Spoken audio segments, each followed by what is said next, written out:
All right, here we go. Begins in 3, 2, 1. I can't talk about it yet. Oh, shit.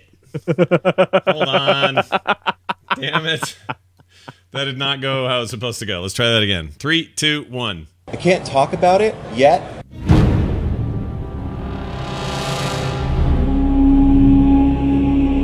You're listening to The Instance.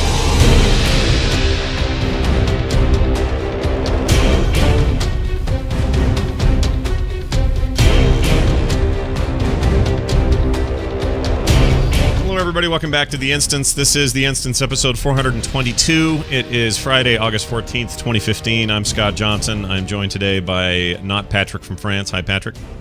Hey, Scott Johnson. Hey, how's it going? Hey, very good.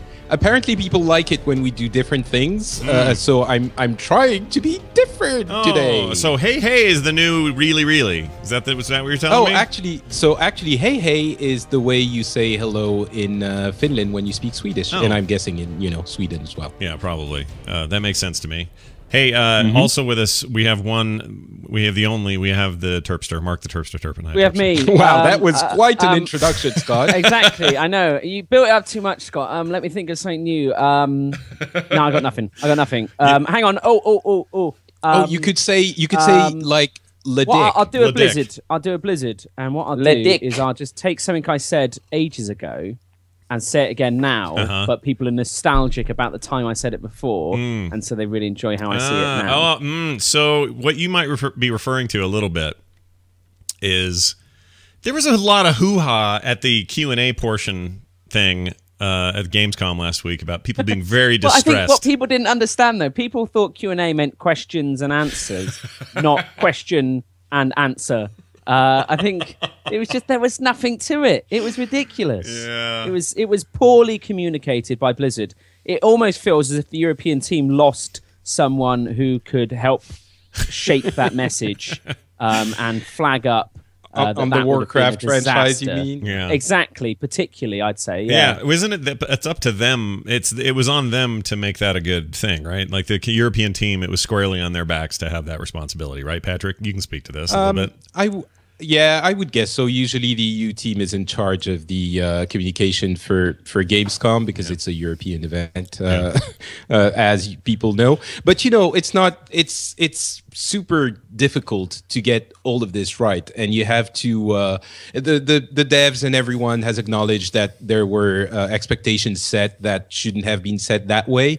But it's super difficult to get the full stream. There's like a daily stream schedule, and you need to have content for all of them. And I also think there was a little bit of a maybe it's my former colleagues' bias here that is showing, but it's not like they just had a gigantic reveal in front of the entire world.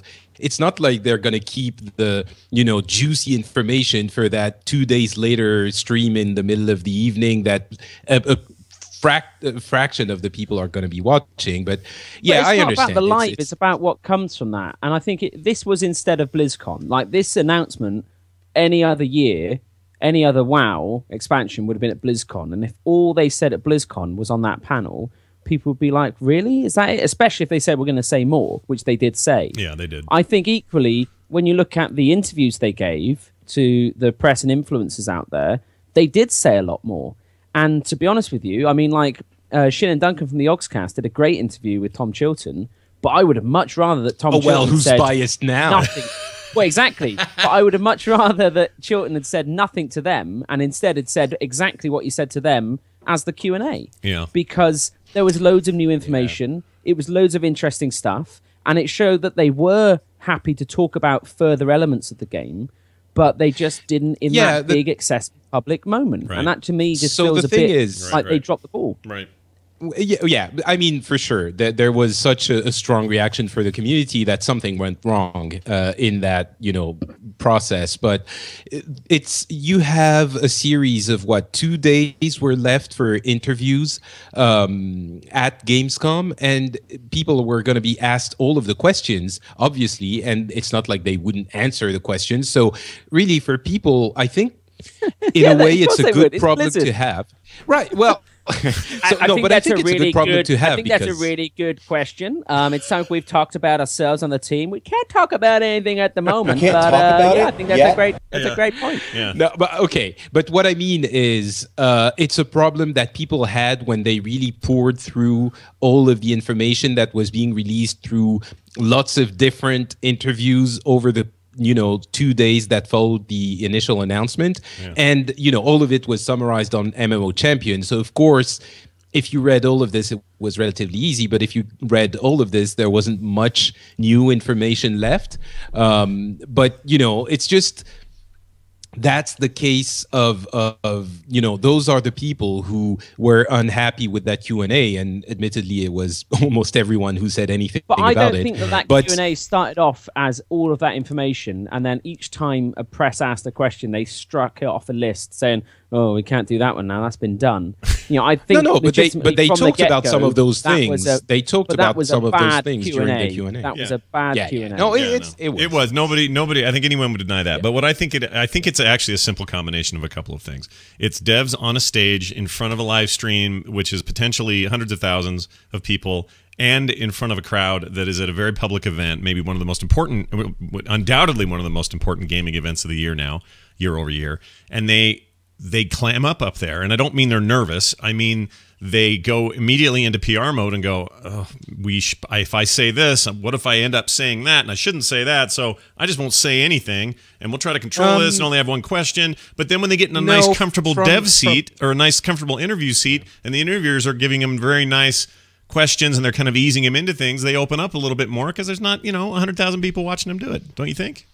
Well, so the Q&As, I think, from experience, are very scripted, right? It's a controlled environment, and you can usually write the questions in advance. It is. You write the questions in advance, and the devs know what answers they're going to give. I really think this is a problem of managed expectations, and that the company didn't manage the expectations for that Q&A properly. But the thing is, expectations, and that's why I'm saying I think it's a good problem to have. Expectations have never been really high on those Q&As, right? It's the thing that happens after the announcement, and you have a dev that talks about things. It's a lot of rehashing and maybe commenting what's happening on a live tournament or a show match or something like that. But it's not like these are the places where you usually do the big reveals, or any reveal really. Yeah. So in the years past, it's been a couple of years that I think that they were doing those Q&As after the big thing on the show, the booth, and it was never a problem. It wasn't like every time they had huge announcements, so they were like, all right, we're going to do it as we always do. And I think it's a testament to maybe it's giving a positive spin on it, but I think it's a testament to the excitement and engagement of the players with this new expansion at a time where people might be cynical and say, well, WoW is everything we hear. It's a testament to that excitement that they were like, what the hell? Yeah. Yes, we always get it. It's just that the PR team was doing an improvement on more QA and more, Blizzard in general was doing a little bit more, but of what has always been the case. So at least that's the way I understand it with my experience there. That being said, it's not an excuse for the fact that the reaction was very negative because expectations weren't set properly. But that's, you learn about the thing, and then you do it better next time. Well, here's Azo Saraba Habadabi with his summation of the Q&A. Okay, so all right, repeat after me. Fra Z B B. Azarafa Haba Rabagabi. There you go. See, it wasn't that hard. Well, here, let him sum up the Q&A. I can't talk about it yet. All right, there you go. That's pretty much it. So we have a bunch of news. Some of it is related to Legion, a lot of it actually, because they did talk, like you said, talked a lot to a lot of devs, and turns out there was some good stuff in there. So we're going to get to that now. All right, so various interviews. The Augs one was really good, maybe one of the better ones. I don't know what they slip him a Mickey or something. I gave them 3 questions and they used none of them. But I did make it happen. I made it happen, and I didn't make it happen. The fantastic EU PR and community teams. Yeah. Well, just the PR team. Right. They made it happen. And Guy, if you're listening, I know you don't listen, so I can say whatever I want. Yeah, Guy Kunis does listen. Let's carry on. Every week, you got to be careful. But thanks to Blizzard, because it was one of those things where the guys didn't have anything booked, and the announcement came out, and all of a sudden they were like, "Oh, this is really interesting. We're big fans of WoW," and I was like, "Oh, great!" Yeah. And they turned it around in next to no time, and it was a great interview. So well done. It really was good, and some of this is from them, some of this is from a few others, but some good stuff happened on the ground there, and we learned a few things. For example, there will be a pre-expansion invasion event, as one might imagine, with something called Legion that deals with demons coming over to Azeroth. It's important to note this is our Azeroth again. This is not an alternative universe or an alternate timeline. This is ours. It still doesn't quite explain how Gul'dan revives a dead freaking what's his name, Illidan. The thing is, Illidan. So what happens is on their official site they go into it a bit more, and what's happened is Illidan's kind of broken body was taken from the Black Temple by Maeve Shadowsong back to the vaults in an effort that his soul would never be able to return to his body and be kind of tormented, and he would basically be forever screwed. Now, at the Forever end screwed. of, I think the title is set. At the end of Draenor, it's not that Gul'dan gets transported into the Twisting Nether, but actually he gets sent to the Tomb of Sargeras in our reality. In theory, the current theory is he gets shot through that portal and comes out in that CG cinematic we saw here. And so then he sees Illidan's body and basically gives him some fell energy juice to jumpstart his heart, get his body going again, and then Illidan's back. Okay. So basically, Maeve, because she's whatever reason, she thought she was doing good by locking him up, so that he could never come back again, as demons can do. Right. Ultimately, that's where we start. Okay. Is with Gul'dan. Right, she didn't have a choice, right? It's not she couldn't kill him well, because he's part I don't demon, know. So yeah, I guess she would have. I She's guess that was pretty her angry solution. with him. Yeah, she's pissed. really angry. I was hoping that she was actually consumed by hatred to the point where she confused that with love, and that she took him back and married him and started popping out a few babies. But sadly, my fan that would fiction, be awesome. Exactly. Yeah. I spoke to Metzen about this at Notacular, and he said, "That's disgusting. Don't talk to me again." So there you go. Yeah, that anyway, was the end of that. So, all right, I like this background. It is still, you have to admit, though, as much as we are back in our timeline and not an alternate timeline or universe, it is a little weird for the guy whose skull was required for Illidan to become what he became is getting him out of a thing with his skull perfectly intact, it seems. That's a little weird. But anyway, whatever. I get think it. we might see his skull in play again, especially if we're taking him down in the second raid. Yeah. I wouldn't be surprised if the skull of Gul'dan comes back into play. Well, that did come out. Gul'dan is a boss in an early raid, he's not the end game villain. He's the equivalent of Black Hand. So he's going to be in the Blackrock Foundry raid, the second launch raid, the slightly harder one. Yeah, I'm down with that. I'm wondering if he's not going to join us after that. We're like, we get in, we slap him a couple of times, we're like, get a grip, man, and he's back on the. Well, what's your take? So, from a lore perspective, we've had a lot of emails over the week talking about how they think a lot of people think Illidan is going to be a reluctant hero in this, that he will find some redemption in this story. He's gone through as much evil as you can. He's been taken down by us. He was thought to be dead, although apparently preserved. What value is there in killing him again? Honestly, because again, he comes back. Yeah. He's a demon, and it's such a fantastic character. I mean, it would make sense if he was the end boss, but he already was the end boss in one expansion. Arthas was also an end boss in one of the expansion. I don't think we can dispatch Illidan at the end of the second raid and never hear about him again. So it's Gul'dan's the boss of the second raid anyway. So Illidan, sorry, okay. Yeah, my bad. So we don't fight Illidan as far as I'm aware. Yeah. And for Illidan, I just don't think that there's any need for him to be a bad guy. Yeah. Demon hunters now are accepted into both factions. Yeah. I think he's the equivalent of the leader of the Ebon Blade or something of that. No, he's a bit like Sylvanas in a way. It's like rally my I think he'll be more like 2 and 4-ring than Sylvanas in that he'll sit outside of factions because both sets of demon hunters will report into him, and the Illidari, the demon hunters who are his. Yeah. They're his. He trained them. He's the anti-hero. There's a very clear niche for this guy. Which have we ever had a real anti-hero? To an extent, Sylvanas a little bit, but.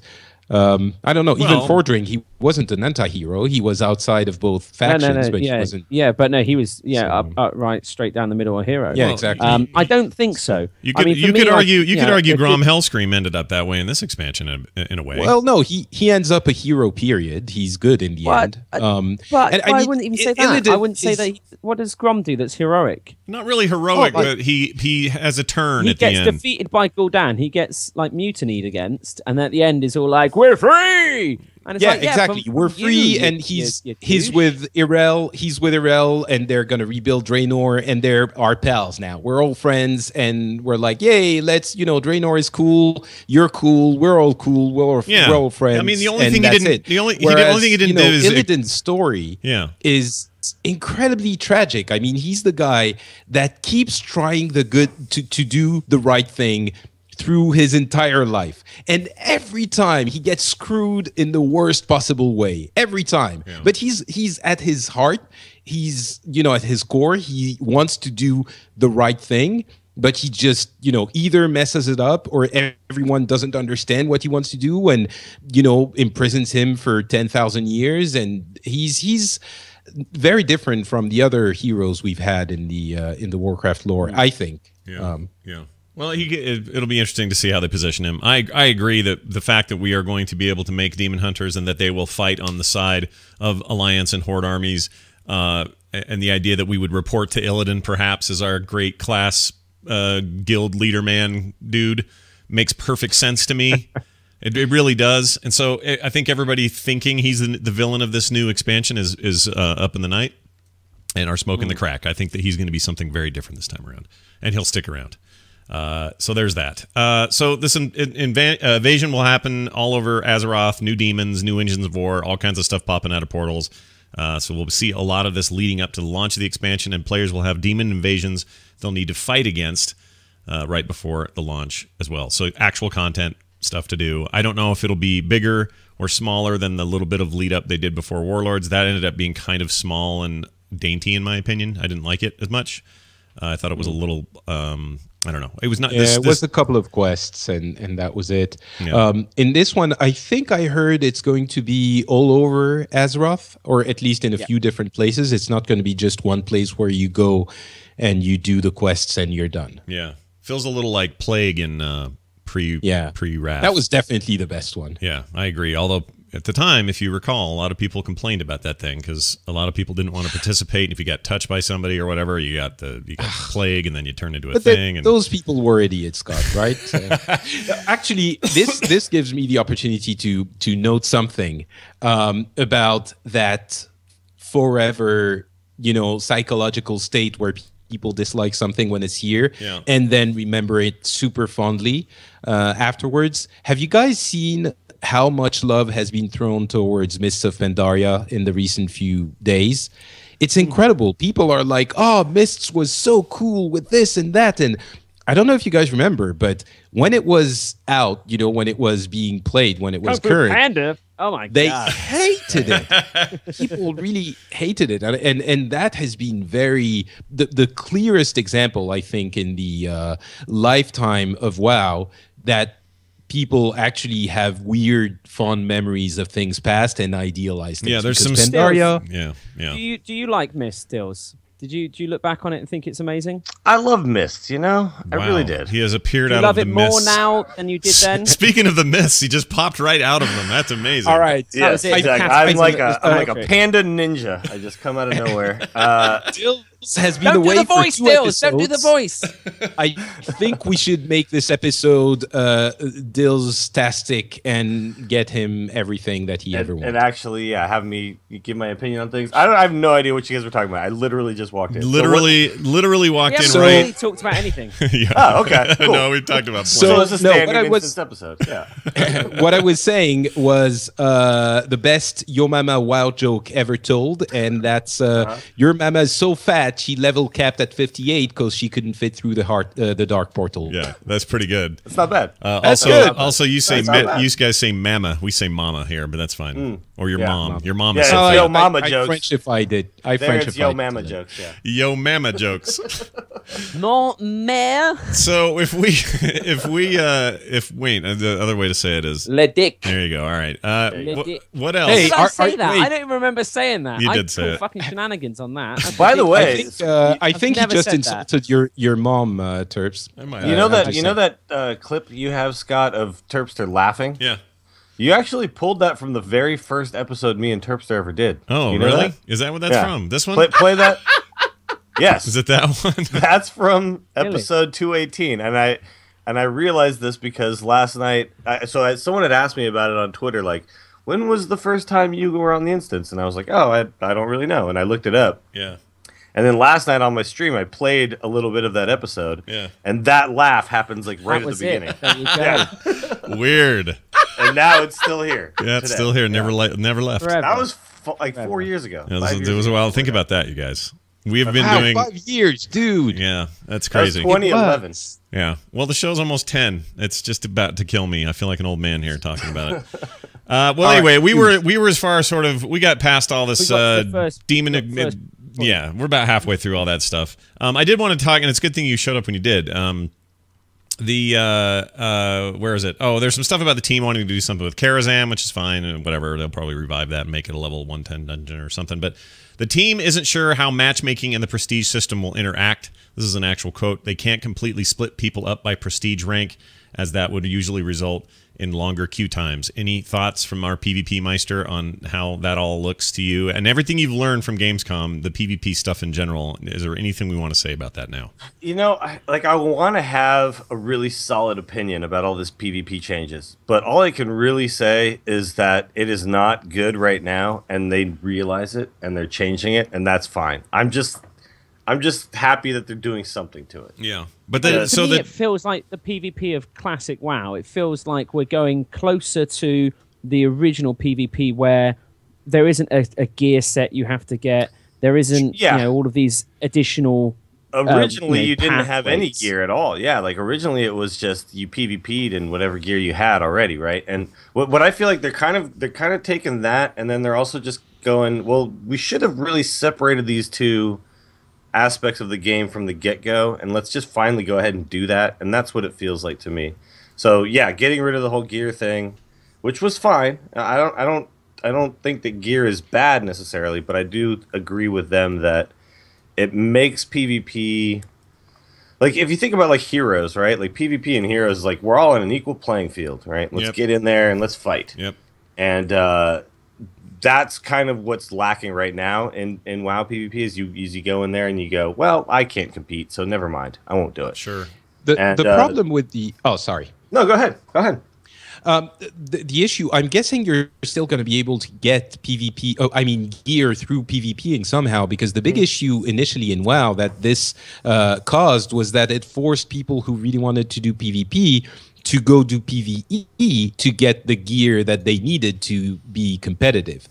So I'm guessing it's not going to go back completely So to what that they've system. said is that the difference between level 100 gear and level N tier raiding gear could be as little as kind of like 7% difference top end PvP. And I'm sure there'll be ways you can get good gear with honor still, but there isn't going to be PvP gear that has resilience. Exactly. That has Yeah, like this power. completely separate tier and this completely separate set of gear that you have to have or else you cannot compete. That's really where... So I think, and it's not hard to get at the moment. You can go to Ashran for 3-4 hours really and you've got your whole set.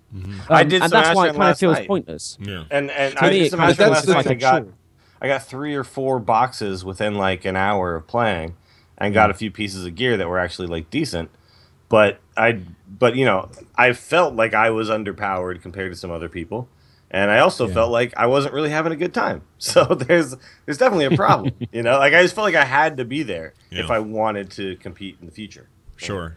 For sure. I just don't think they're going to go back to the situation in vanilla WoW when PvPers were complaining that they had to raid and do the most powerful raids to get the gear, right? No, that I think was like, you can't have that either. Like, you have to find some sort of middle ground where. But that's why I think exactly they're making the actual effect of player gear not that much on. So in terms they're of going to scale the I PvE guess so. I don't know. gear From in what PvP? from what Maybe. Chilton said is that that the difference between top end guild and freshly dinged gear is going to be in the single % figure as a case at the moment. But the idea being is that it won't be the be all and end all. And I assume that people will be enchanting differently and gemming differently and things like that. Still, I'm sure that's not going to change. But it shouldn't feel like you can't pop into PvP and see what's going on and feel completely useless. I mean, there's always in a game where progression is king, and even in this case where they have this new talent system, the sub talent system that only works in PvP, part of the prestige stuff.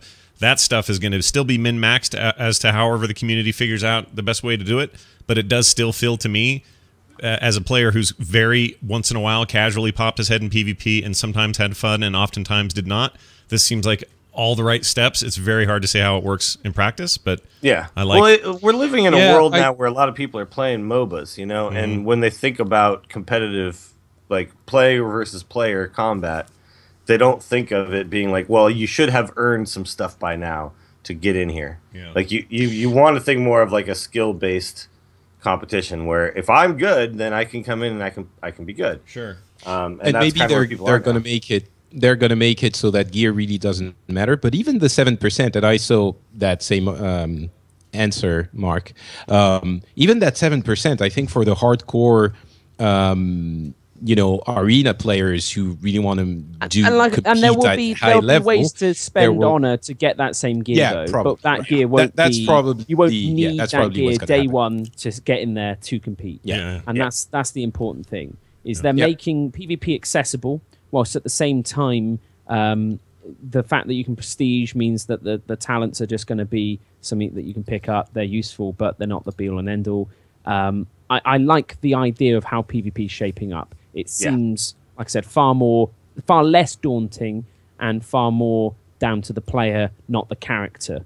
It's going to feel very interesting too, right? To like spec yourself out PvP wise. I think it's going to be, I think that's going to actually get people to PvP just because people want to like earn these, talents and stuff. Sure. Yeah, and they say the honor system's changing from a currency style system to an experience style system. And so you get benefits from the honor levels, such as opportunity to get loot or gold.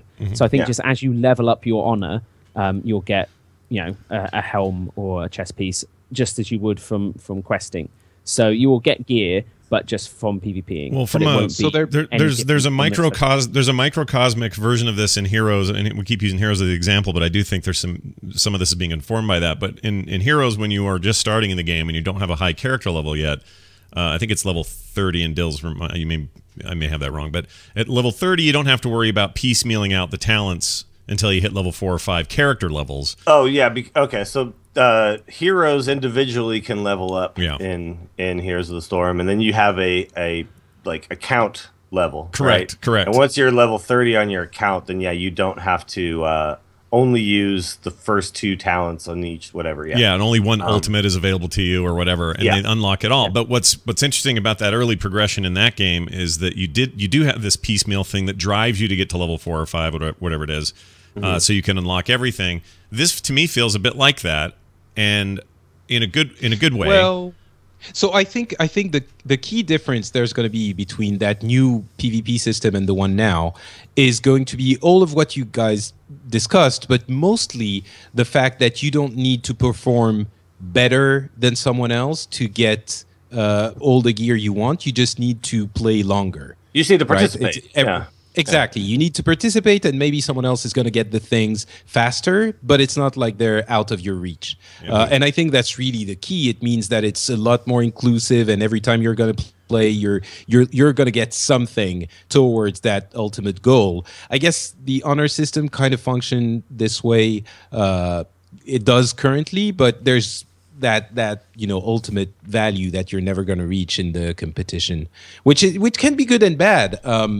Some people are going to say, well, then the best players are not going to be differentiated enough from the bad players. But to those people, I say, if you're the best player, then you're going to crush everyone anyway. Yeah. Exactly. I actually think that the best players are now going to be on a better. I think because of the fact that gear is going to matter less, and we don't know how much less, but significantly less than currently.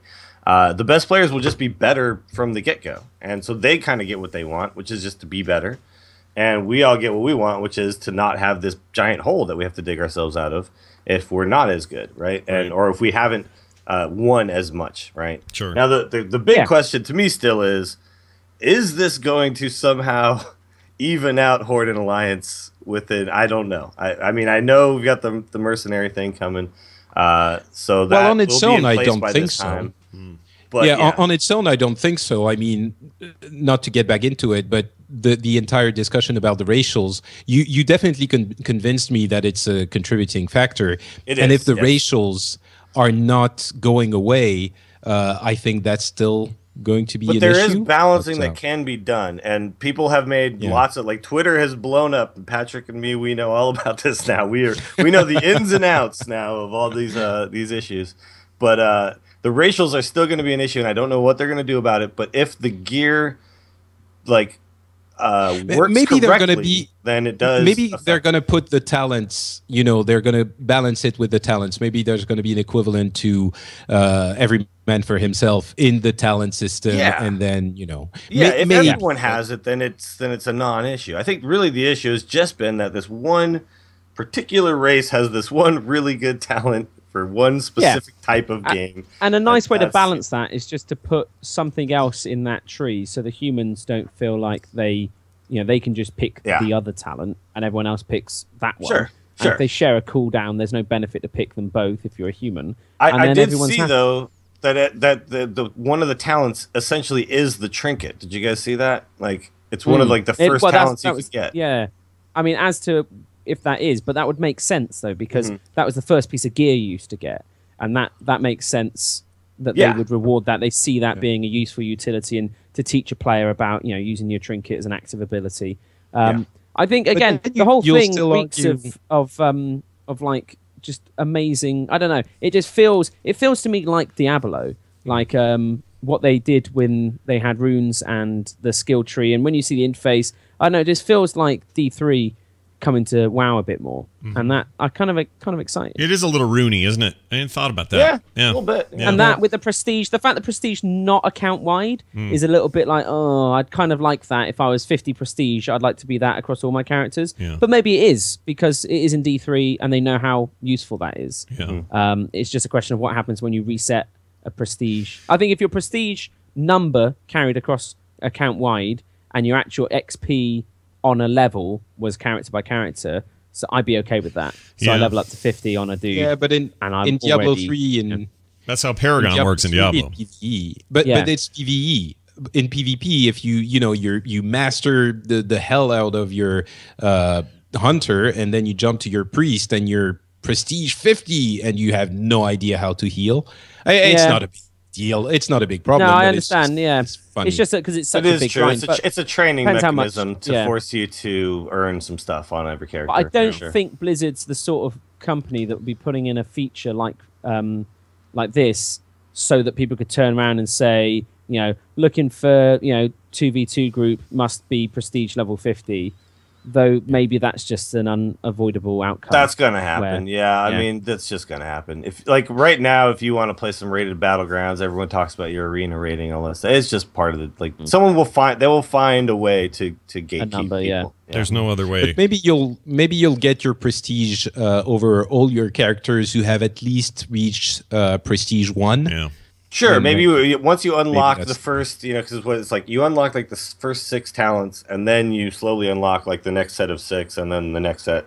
Maybe if you've unlocked all of them, then if you've unlocked all of them on one character, then you have, I don't know, something like that. It's the one detail they haven't been very specific about. The only thing they've talked about not having a catch-up mechanic during all this Gamescom announcement stuff was the artifact weapon system. They have no plans to make it so your alts can quickly or equivalently have their artifact weapons leveled and spec'd at the same rate Equally as you do for with your each main. of your specs as well. Have you guys So talked about this yet? Oh no, switch to- they mentioned they mentioned it would be a little bit easier for the specs, but not for the alts. There will is be it? some Okay. kind of a mechanic. For Yeah, the because the if you swap specs and you have this weapon, it shouldn't be like, oh, now you got to go out and earn everything You have again. to start Like, over. You have to get a little different funky. weapon. So, for example, if Yeah, you're it's if you're funky, a right? survival hunter, you've got a spear. Oh, we and got then to if talk you- Yeah, about you're a this. melee hunter. Yeah, we got to Yeah, talk. exactly. Raptor strike. Save this because we got to talk about this in a second. This is a But big anyway, deal. well, so we'll get up to that. But yeah, so artifact weapons are probably the most exciting element to come out of Legion announcement. For me, it's the whole new. It's they're super cool. Path of the Titans. It's extra character development. It's a tangible, amazing, Whoa, Path of the badass piece Titans, of lore. mind blown. It is. It's finally here. It's finally here. Yeah. But if you look at just from a lore perspective, if we're wielding Ashbringer and as a paladin, if you're leading the Silver Hand, is Tyrion Fordring dead? Or could he be so dejected from how messed up Azeroth becomes once the Burning Legion invades that he just- loses all hope? Yeah. You've He also wasn't look at the original. He wasn't the original owner of Ashbringer, was No, he? it was But he's the Mothman. current owner of Ashbringer. Yeah, and but he's the he leader of can. the Silver he can Hand. be. How can we be you the get leader to of him the and you're Silver like, Hand "Hey, if the dude." leader of the Silver Hand is still around?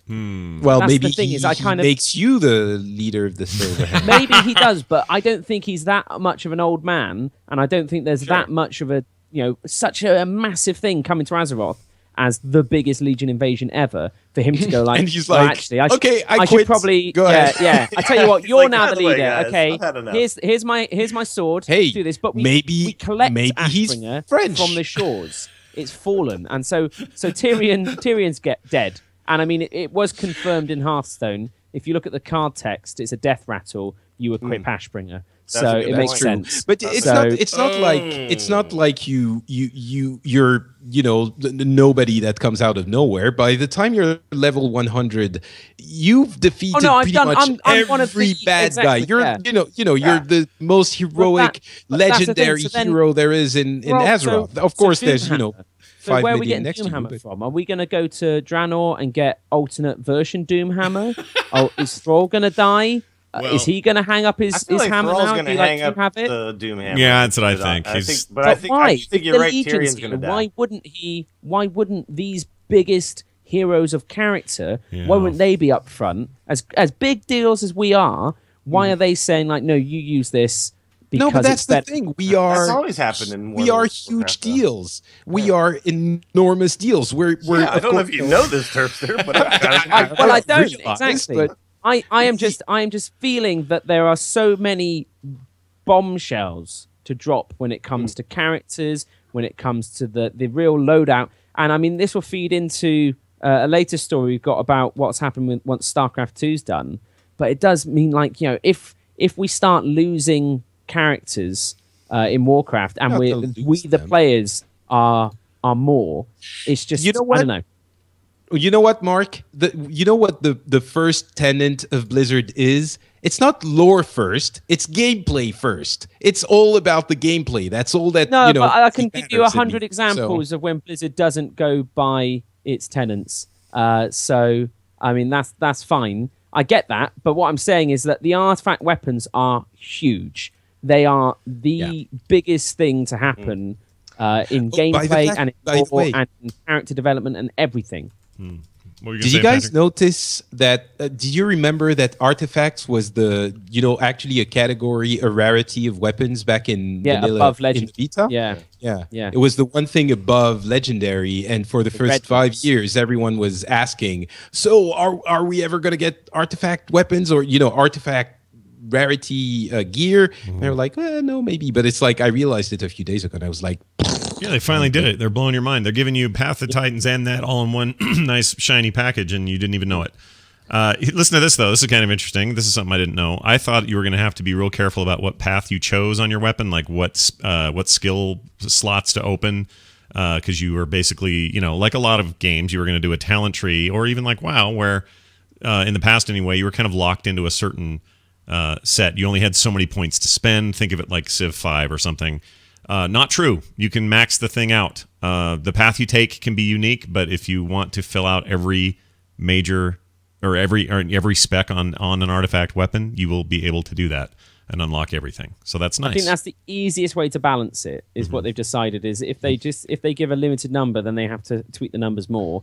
If they just assume that everyone has everything on there, then they can balance that a lot easier. Well, think about sense. What they were kind of doing. 38, something of these. They're kind of giving us like Rift or something where it was like, here's a ton of options and 5 million different talent trees, and that they're kind of like going that direction at first. I was like, oh boy, this is going to be a nightmare. Yeah. And then I was like, oh, never mind. We'll just have everything. So it's fine. Having everything is good. I think if it's I want reasonable challenge, but I don't want it to be getting green fire. That's a nightmare. I think equally the fact that the artifacts can be transmogged into other weapon looks, that's really cool, because people were worried that even though you feel like everybody's the same. Yeah, exactly. So if you have got, because this is your only weapon, you don't get weapon drops. You'll get items to augment your artifact as you level up, like gems and relics and things like that.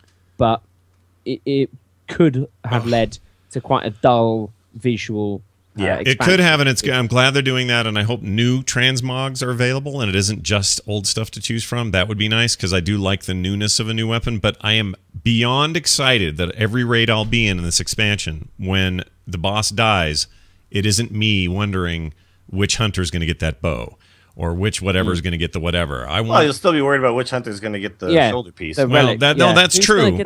That's true, but there's something about the weapon. That's the iconic interface in the game. It always has been, and that, to me, as it started to sink in, is my most anticipated feature of the game. This artifact stuff's amazing. How do you guys feel at this point, after we've had transmog for as long as we have, about transmog?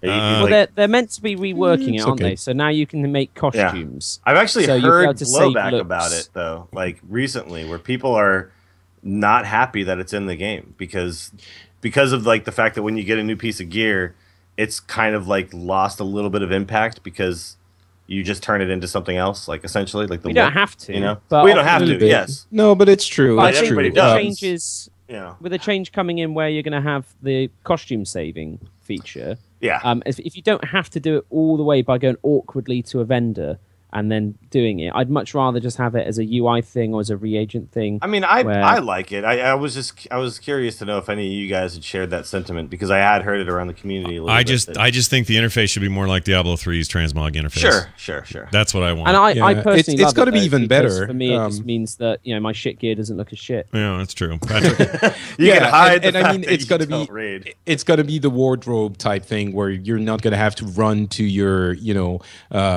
what's it called? The Nexus, whatever, the void storage thing. Yeah.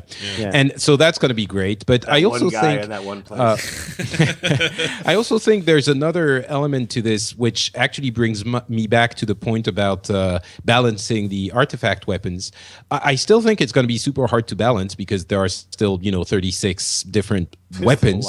So I don't think that's going to make things easier. The fact that you're going to have everyone getting all of the talents. I think the game design reason why they're not making this a selection thing where you can choose different talents depending on whatever is you don't want to add yet another thing that people have to worry about making sure they have the right one and respecing when they change specs and all of that, because that's why they reduce the amounts of gems and the enchants and all of that, right? So I think it's just removing a headache in the same way that they did with the gems and all of this. And I also think the transmog interface is going to remove another headache, so making things flow more easily. Yeah, I'm excited about those changes. That'll be good. Anyway, artifacts looking good. I think it's, I don't know, when they first announced it, I just went, oh, all right, another feature. This sounds fine or whatever. But I really, really like where it's going, and I am as curious as I think Terpster is, because you keep bringing it up, and I think it's fascinating how they're going to like actually get these weapons into our hands. Like from a lore perspective, what that's going to look like. Oh, it's just like they had like Fangs of the First Druid or something like that was the... I forget, and I just... Like Malfurion's getting pulled into the Nightmare. Like, I just think that so many things are happening to the characters, the big characters, that is meaning that we have to step up and be the heroes more than ever before.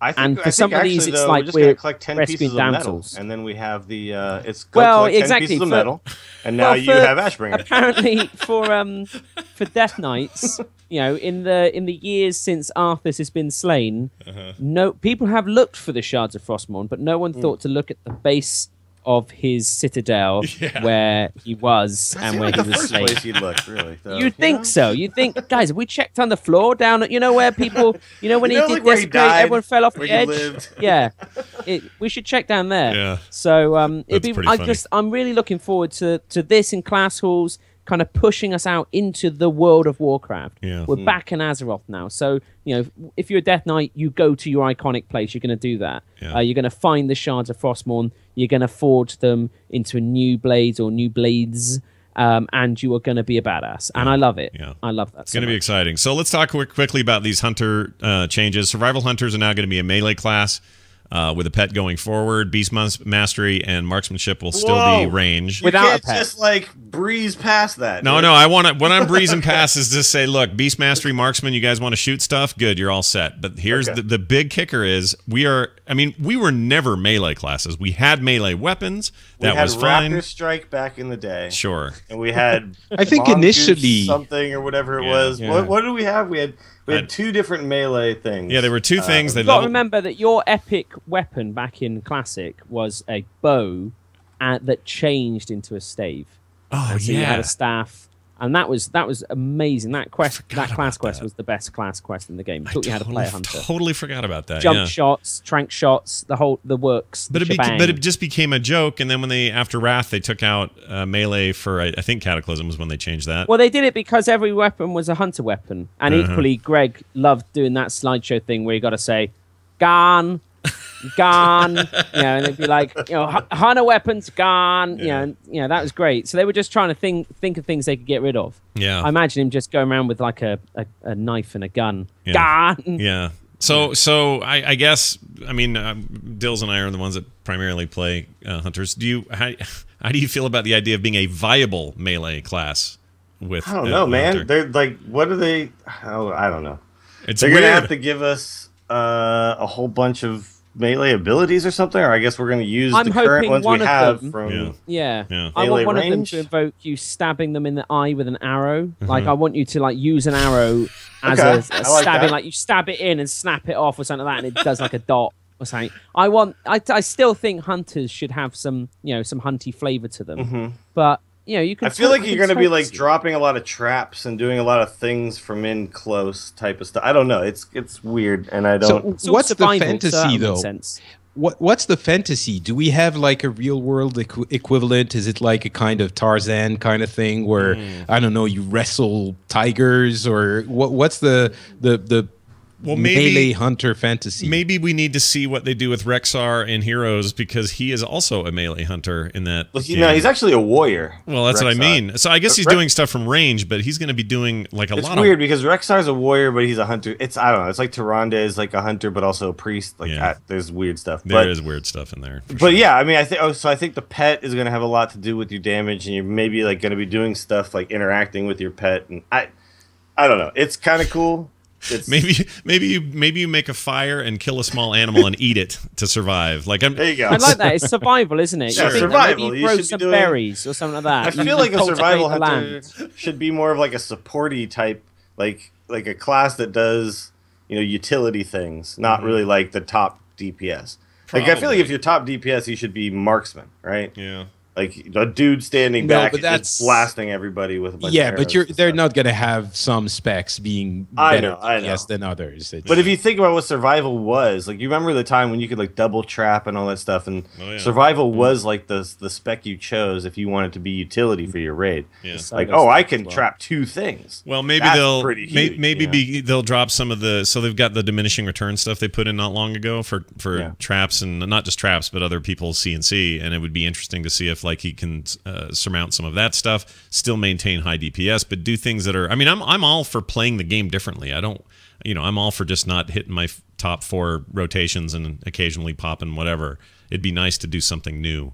And Yeah. if that's what they've got planned there, and I've got a big old stave to do it with, that's a legendary. Like, I've watched Survival Man or whatever that show is, where the guy goes out by himself, right? I think it's just called Man versus Wild. Yeah, Man versus. No, Survival Man, whatever. He goes out and he's all by himself. He like sets up his own cameras and stuff. Is it the Bear And- Grylls guy? No, different. No, this is a different guy, Len something or whatever. But anyway, his number one thing is you got to bring a harmonica. So I'm thinking, Survival Hunter is going to be like a bard. That would be cool. They're going to go out That'd be there. really- They're going to rub some sticks together. They're going to play some harmonica. They're going to buff everybody. Start a else. fire. There you go. Survivor Man is the name of it. Survivor Man. A bear, and the Maiden Fair. Yeah, I love see? that. There That'd you be really go. good. You've totally They're going nailed to it. do some stuff with gonna rogues drink as your well. own pee. Rogues are going to get some slightly different variation between their specs. Yeah. It's like a swashbuckler, a ninja, and like a really poisony assassin. I'd be really excited just to see like how these archetypes appear in the game, and then how it feels. Yeah. And I think Hunters is the upfront drastic one, but if you consider they're taking this approach to every class, Yeah. to say like, no, each spec has to feel different. Well, like Warlocks are getting changed in a similar way. Priests are getting changed in some ways with a couple of, or one of their specs anyway. Like there's yeah, other well, no, stuff. so disciplines more about damage than healing, and Holy's the healing. Equally damage and healing. It's the damage is going to augment the healing, which is very weird because you need to do enough healing to be competitive with the others, and if you also do the same amount, a certain amount of damage, then you're going to be the best healer anyone can get in a group. And if you don't, if you like split it down the middle and you have half damage, half healing, traditionally the game has not liked hybrid specs that don't perform well Jack in of all the trades. Well, role nobody will that pick them. yeah Because exactly They'll so look at the meters and they'll go, I suck at everything. exactly But really, you're so doing the same amount. I don't know how it's going to work out. It's an interesting challenge they've set up for themselves. For sure. So we're about to get straight into that Hearthstone thing's about to start. So we had this thought. I gotta go. We had this thought. Wait, Are you wait, doing you're anything, gonna Dills? like Where are this. you going? What are you doing? Do you have a? I gotta go watch Ben Bro. Well, here's what we were thinking. We were thinking like last week, although we missed you horribly because you had internet problems. But we did that live thing. Do you guys want to live watch this and it'll just be on the show? Live. I'm game. All right. If we can, I might have to dip out, but I would love to. All right. That'd be Well, let me great. start. Oh, that's before okay. that We'd be happy with That's that. fine. So StarCraft 2, once it's done, they're considering Warcraft RTS once again. So okay, Let's talk Can about I- that. can I Yeah, you take have a this rant. one? You have a rant. Please go. Yes. so basically, someone asked. I think it was IGN. They asked the team behind StarCraft, "What about Warcraft 4?" And the exact quote was, "There's no question that we'll consider Warcraft, StarCraft, or even new ideas. Anything is possible." Right? That's the quote. So what that they they're gave. saying And is that they're going to everyone consider reported. Warcraft. And everyone reported, "Oh my God, Warcraft 4 is probably going to be. They might do it." And like, it's what Why wouldn't it's not they? like they're not going to consider Warcraft. They're like they're going to finish StarCraft and then go. You know what? We definitely should not even think about doing Warcraft 4. We're not even going to consider it. Obviously, that's the biggest bit of non-news I have ever seen anywhere. And I insisted on us reporting Patrick's on it trying because to downplay it. Patrick's trying to downplay it. I reckon you know something, Patrick. Warcraft 4 confirmed. here on Warcraft the 4 instance. confirmed. I cannot wait. I cannot wait. Yeah. King Varian Rin, no, he dies. King Anduin Rin. Oh my. Long live the king! No, Oh, it's starting. I'm wondering. Is it starting? I'm even wondering Oh, no, if they're it's going to not. do No, an it's RTS. Okay. I'm not sure they're going to do an You don't reckon RTS the RTS after team's this. going to do another RTS? You reckon they want Well, to spread their wings? so StarCraft is going well, but it's not going incredibly well. RTSs are not the most popular They're kind of on game the genre there downswing. is nowadays. Yeah. They're very much into heroes as well. You know, it's the same team. There are different divisions of the team, but still, of course, they could do one, but I'm not, and StarCraft 2 is hopefully going to be in a place that is very competitive for PvP and, you know, for esports. And they're going to keep working on it and making sure it works. But I don't think there's any guarantee they're going to go back to an RTS. They're going to, the way Blizzard does new games is once they're done with a game, the team gets together and they talk about things and they're like, so what do you want to do next? And it's really a team, individual, person-driven process. So it's very possible that they're going to think, well, you know, I really like, I don't know, Candy Crush Saga, and let's make a stupid. Well, all right. So here's their. Let's listen to their quote. They say this: "It's a very rewarding for us to hear that there is demand out there for more RTS content in the Warcraft universe. So once we're done with Void, I think we can get together as a team and talk about what would inspire us to work on next. That's no question, though, that we'll consider Warcraft, StarCraft, and even new ideas. Anything is possible." So yes, they leave it a little bit vague. But here's the giant challenge. It isn't that RTSs are out of vogue or that they can't sell. I think StarCraft does fine, and maybe there'd be, you know, reason to get hyped about a Warcraft 4. The hard part for me is it was one thing to build Warcraft 3 and then have that lead to World of Warcraft. It was designed to do that. This is now saying we're in the middle of World of Warcraft. Now here's a new RTS thing, which has to have by its nature a giant single-player story campaign. Yeah. To push the story forward. And then what does that do to WoW? Like, to me, there's big questions about how those two teams do stuff. Yeah. Ooh, a parallel universe. Maybe they could go to Draenor and do stuff. They sure could. Oh, did it You know start? what? Just go back in time. Anytime you go back in time, you can do whatever way, you want.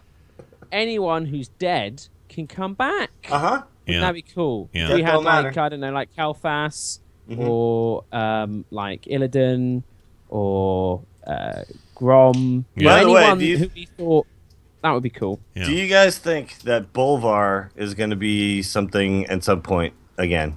Like we've Well, now again, I like really like rehashed that like theory. Illidan. Like Bolvar Yeah. has got to come back, right? Like now we're going to fight like the Fire Lich King, right? That's Well, going to the happen. thing is, That would be One of awesome. the theories was that it wasn't King Tyrannus saying, you know, he said there must always be a Lich King. Yeah. Yeah. And Or else they were the, saying the like, well, Scourge just goes crazy. what happens if that was just Ner'zhul in, you know, saying like, oh yeah, I'm King Tyrannus now, and oh yeah, I don't want to die, so someone needs to put the hat on. Good point. And then through this time, It's a very corrupt him important hat. slowly. They could do stuff. They could always do stuff, and I like the idea though. Yeah. You know, you could do so much more. Yeah. You could- sat there for a reason. You could always do it's- stuff with the Lich King. Yeah. And There it's must super always easy be a too. Lich King. Yeah. It's super easy too. You just take all of the assets that you have, and instead of it being the Ice Crown Citadel, you make it the Fire Crown Citadel, Crown and you Citadel. just make Yeah. everything red, and you recycle Wrath You of the wait Lich King. till Game of Thrones is finishing up, and that's a Song of Fire and Ice or Ice and Fire, and so then you do it as a citadel of Ice and Fire, and you tell Game of Thrones stories within the Warcraft universe. I think that'd be amazing. That'd be all right. You could have I think we Anduin, should it's the stop- prince who was promised. You could have who would be Tyrion Lannister? Probably a gnome of some Gelby Mekatork is Tyrion Lannister. He always pays his debts. Yeah. Loves whores. Yeah. There's so many ways you could go with it. I think that would be I great. really think we should stop doing Blizzard's job for them. We gave them Well, a brilliant yeah. idea for an expansion now, But and we're they're not so paying much me in their anymore. back So pocket. Because we're in their back pocket. Well, Patrick. yeah. We need to I mean, just make sure we deliver. Yeah. I'm actually That's cashing true. my check on my mobile phone right now. Oh, good. so- Good. Yeah. Well, with things like The stream's going up and down, so let's just talk about heroes quickly. Yeah, because what's have you going played on the here? PTR? Holy crap! Okay, so the monk. I haven't played the PTR yet. Have The- you guys done it? The monk, Parody, yes, the monk yeah. is amazing fun. Yeah. He is so good. Oh my gosh. I kind of went into the whole monk thing thinking, well, I'm sure I'll enjoy him or whatever. It's probably end up buying it because $10, whatever, and I buy everything in this stupid game, so I'll probably just get him. But I wasn't really, thinking all that much about another support class. But man, if this is their philosophy, so to me, he's a better healer or a better support overall than say Tassadar. But one of the reasons I love Tassadar is his versatility and his just wicked crazy combinations of things you can do. You can harass. Yeah, he does a lot of damage. Yeah, and there are people who can freaking top DPS a match with him if they're playing him right or speccing him right. Sure. And there are others who can turn a match on its head by simply healthing up buildings and things. It's an amazing, diverse kind of character. I feel like this is a return to that kind of diversification, and he is so interesting to play that if this is what they want to do with support moving forward by making them more like specialists and less like support, I think I'm more into support than I've ever been.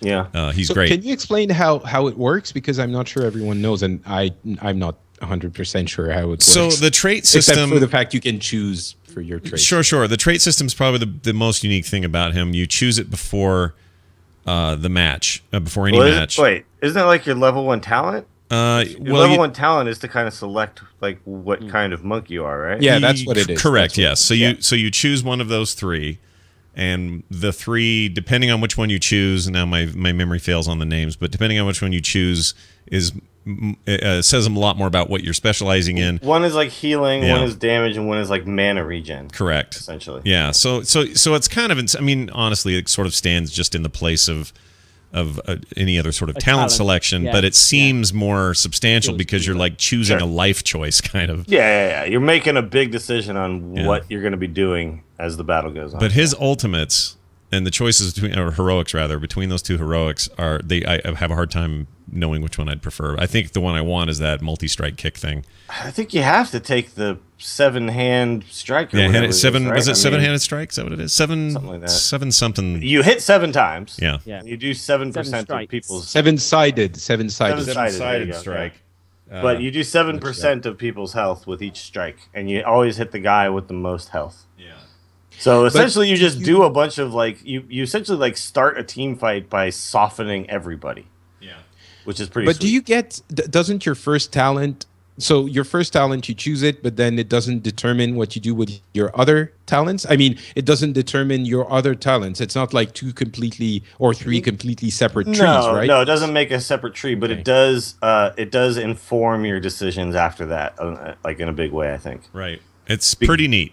And he just is fun and fast and agile, like you would expect, and the fact that you can now build a pretty strong Diablo character composition and compete in a really fun way is super awesome to me. Now let me say, like, I don't think, like, I would prefer actually if there was no straight healers in Heroes. Yeah.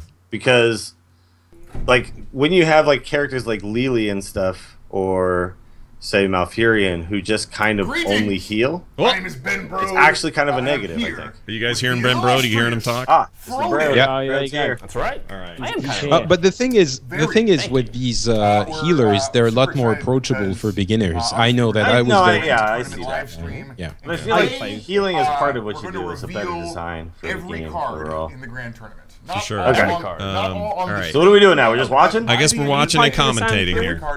Are you getting some? Well, the audio people won't, but the video people are hearing it. Yes. I'm here to just play some games, and I'm really excited because I wasn't told that. I guess I'm going to be watching. So I was a little. I'm going to be watching it in. But I think we got some really. Yeah, you'll be. Yeah, well, like we did last week. Start the reveal train here. So right now they're not talking. We're not getting too much yet. So. The Hearthstone. Frodan's saying he's going to play, and dump them all out there. so it sounds like we're going to see some really games with a lot of TGT cards so far. But you promised me that today is going to be some. Really And they're revealing how many. What do we know about today? Frodan is for people who don't know him. Yeah, explain that. Frodan is like the #1 Hearthstone caster / broadcaster out there, and we've had him on the Angry Chicken as a guest before, and he is completely untrained. And that does not come across. Really? He seems like a guy who went to broadcasting school, but he did not. He's that good. He's just like a natural. Yeah. Yeah, he was. So he was on the fireside stuff. He was at the bar there, right? Yeah. I met him again there, but yeah, we're gonna have him back, I think, for Angry Chicken 100, hopefully. But yeah, when we talked to him, we asked him like, so do you have training in this? And he was like, nope. He just like did the thing where he like looked in a mirror and taught himself how to cast. Wow. Well, that's That's great, though. Authentic reaction. Yeah. Like natural talent. Never knew he had it until a little card game came along. Well, it proves that. Well, he was doing like StarCraft stuff before this, and kind of whatever he could do, I guess, like We've League, seen some of the totem StarCraft. cards, But he announcement essentially just like forced himself to get good at something that he was passionate about. So it's a really cool story. There was 2 new cards. So the deck he's choosing is named Totems, Totems, Totems. At least. Well, yeah. That's So everyone's it. excited about Shaman because Shaman have been weak for a long time. And now you've Elemental got Tuskar Totemic. Yeah.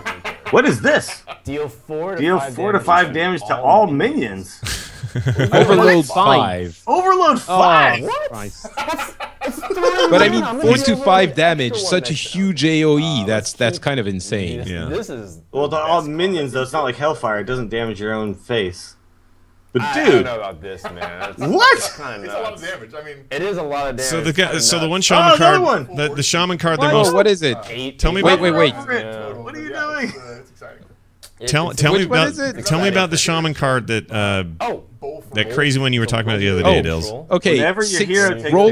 damage, this minion takes it instead. Bolf Ram Nice. Oh, Shield. that's interesting. That's cool. That's good. That's good. It's a Anti-aggro. legendary, and it's a neutral legendary. Yeah. So Sorry, I Scott. What were you saying? No, I was going to ask you. You were all raving the other day about the some shaman card that does something crazy. Like I cannot remember what the deal One was mana. or what the name of the I card don't was. have anything to Some- Shaman card that does something crazy. Well, okay, so there's the new Totem Golem, which Okay. is a 2-mana 3/4. He's hovering over it right now. Yeah, And then there's that 3-mana card that he has on his left, which is the Tuskar Totemic. yeah. And the Tuskar Totemic will summon a random totem, but that Totem Golem counts as a totem.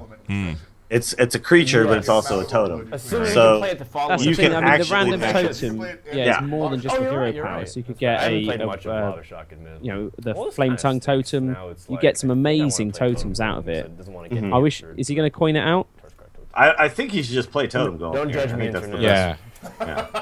I just wanna play I mean, if I could play a 3/4 on turn 2, I think I'm Yeah. going to This do card's that every awesome, time. by the way. It's not the most flashy card. It is. It but seems a little bit the name- overpowered, though. Well, it overloads you, so Yeah, just one over. I mean, yeah, I guess it's OP. yeah. It is OP. totems are 0. But I think Shaman needed, like, okay, so class cards in general are OP, if you think about them. Totem Like, isn't that. Right.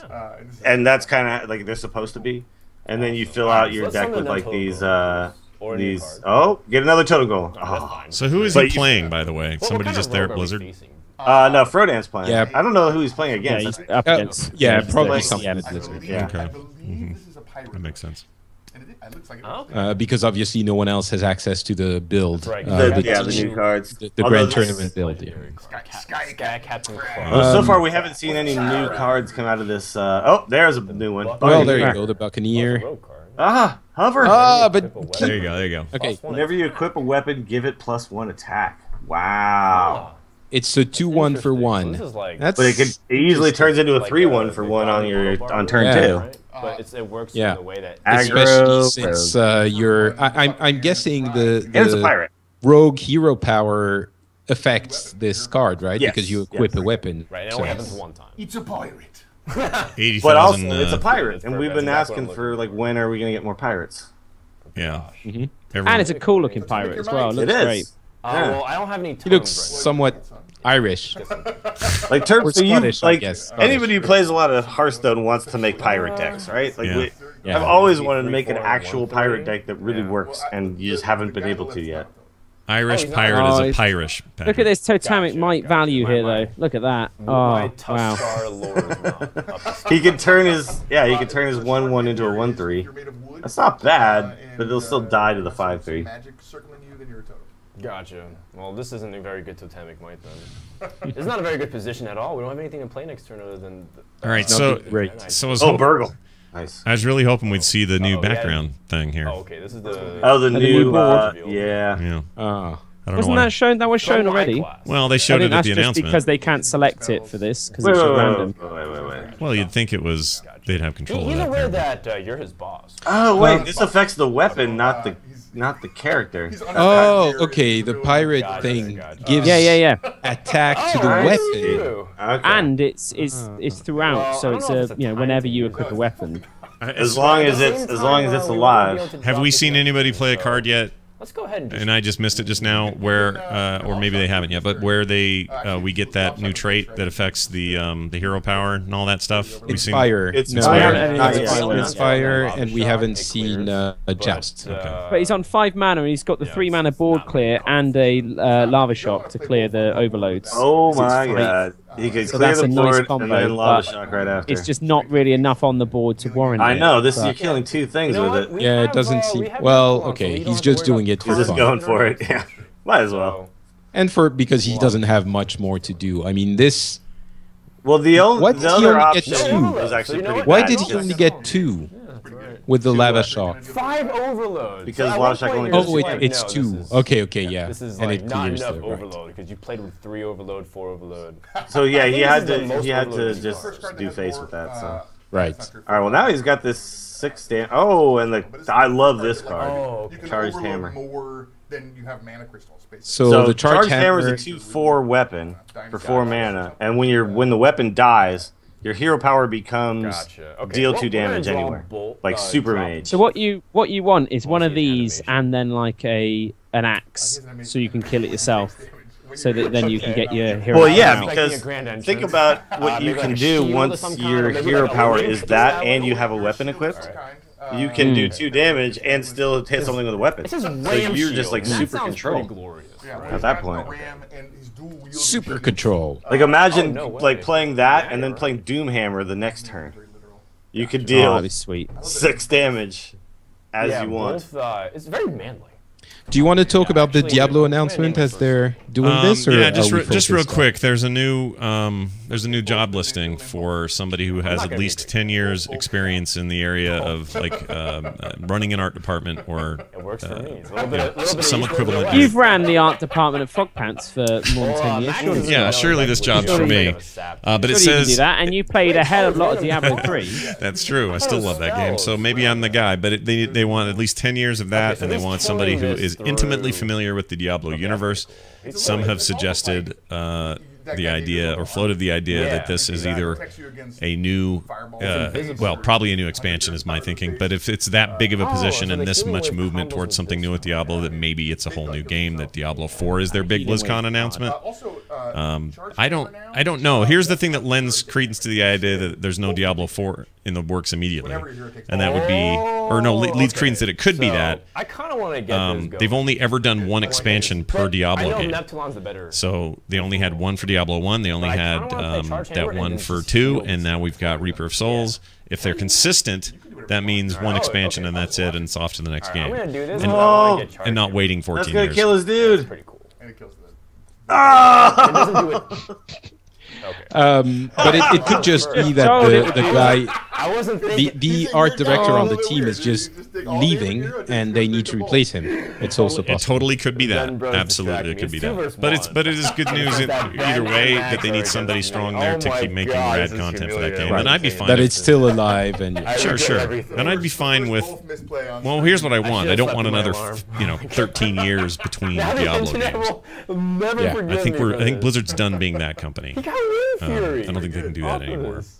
Burgo's working out pretty well. Which is a longer conversation we could have probably about what I'm sorry. Okay. what is their new we can turnaround on their Need your game face on iconic here. This is not, things like No, Diablo, it's like pretty close StarCraft. to over, man. Like I'd even argue these I think the StarCraft thing is they've expansions got have been too smaller, far. more nimble This games is Yeah. like facts. I think Hearthstone people and really Overwatch. want to Potentially, when you look at how quickly that was made, Yeah. I think that Diablo and We're gonna show StarCraft any and card you don't draw, we'll Warcraft, show after the game. Warcraft is getting more People will see nimble, all the Yeah. new- but I what they want don't is think that they dope need to be animation as associated with, the new ruthless software. with those games as they are with other ones. But maybe they see that as the new model for everything they make. Yeah. But I kind of see kind of Heroes, Overwatch, Hearthstone buying the original I'm trying to think of a Trinity scenario where, time like, Neptune Right. to become whatever they need So to be. let's, Yeah. Well, yeah. So So- at the very least, even if they have huge gaps between the Holy Trinity games, they'll have so much filler now Heal yourself for that it won't 14. feel like 15 years between a video 14, And game. then 25, this will do. I mean, back in the 12, day, you'd look at their website and it just literally said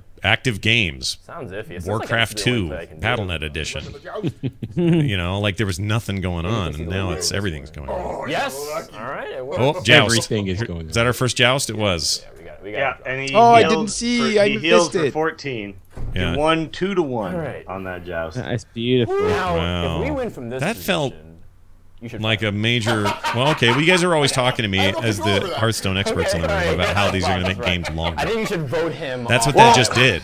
So it's gonna. So essentially, a lot of these joust mechanics are kind of anti-aggro mechanics, where if you win the joust, you get an incredibly strong, I mean, Max is pretty incredibly strong Yeah. effect based on that. And winning the joust is kind of contingent on you having higher cost cards in your deck anyway. So it forces you to build a slightly slower deck, and then also a lot of these cards kind of destroy aggro if they get their effect, right? So healing for 14 is just like, oh, Face Hunter just kill commanded you and then quick shotted you and did all this stuff, and then I just heal for 14 and I laugh. You just negated everything. Yeah. The problem with jousting though is jousting doesn't. If you draw, it counts as a loss.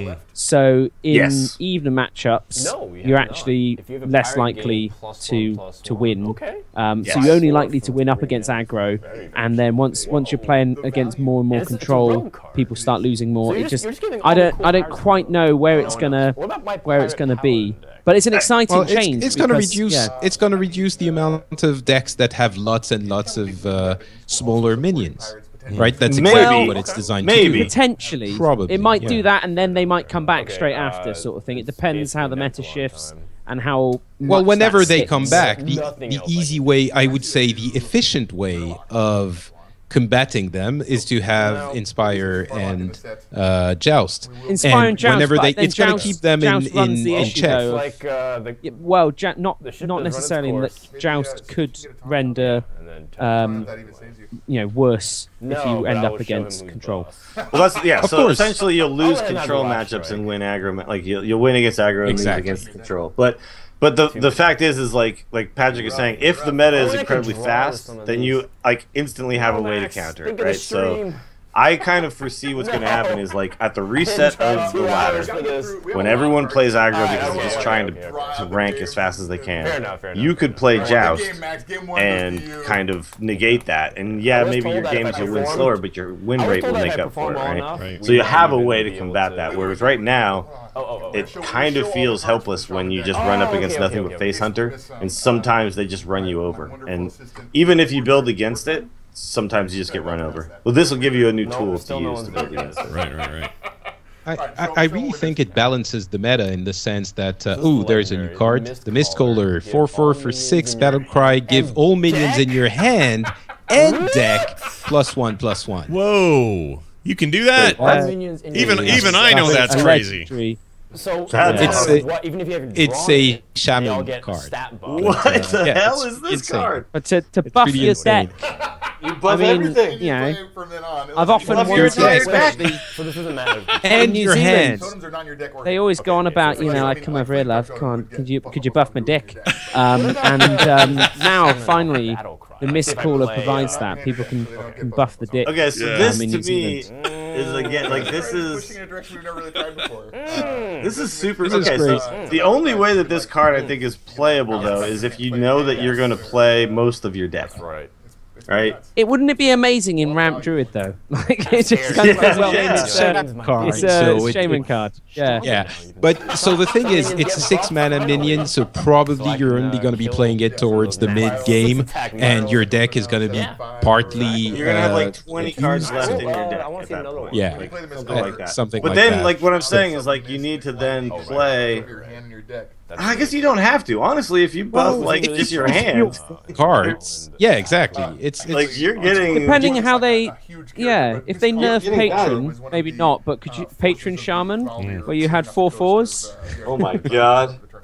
well, you'd have one 4/4, But, I guess. The ones that summon in probably would. So let me ask you a question. This isn't only while he's alive. You No, play. this is a battle cry. It happens. Oh, wow. Elemental destruction. Wow. So Yeah. it buffs everything in your hand I guess and we got to deck see that. once it's played, and then they are And we also got to forevermore see me buffed. and That is crazy.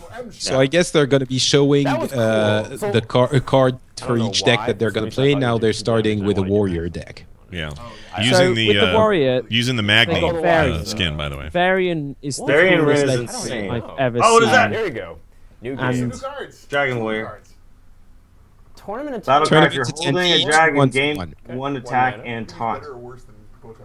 There you go. They're really pushing I taunt think they're as a both dragon mechanic, equally and they fine needed if to one because takes there it. wasn't a Well, it's better than there that. isn't a taunt There's dragon another currently, alright, so you and have here's to a run 2/1 taunt. non-dragons. From a lore perspective, don't you think a dragon would always taunt? 3/7 taunt. You know what I mean? I think they're quite intimidating. Okay, one You would attack, probably sorry. go for the dragon so first. Every time. Yeah, like you're forced So a to little kill the bit, dragon. Yeah. Yeah. I feel like that. I feel like that would just be. There's some sneaky dragons out there, right? I guess.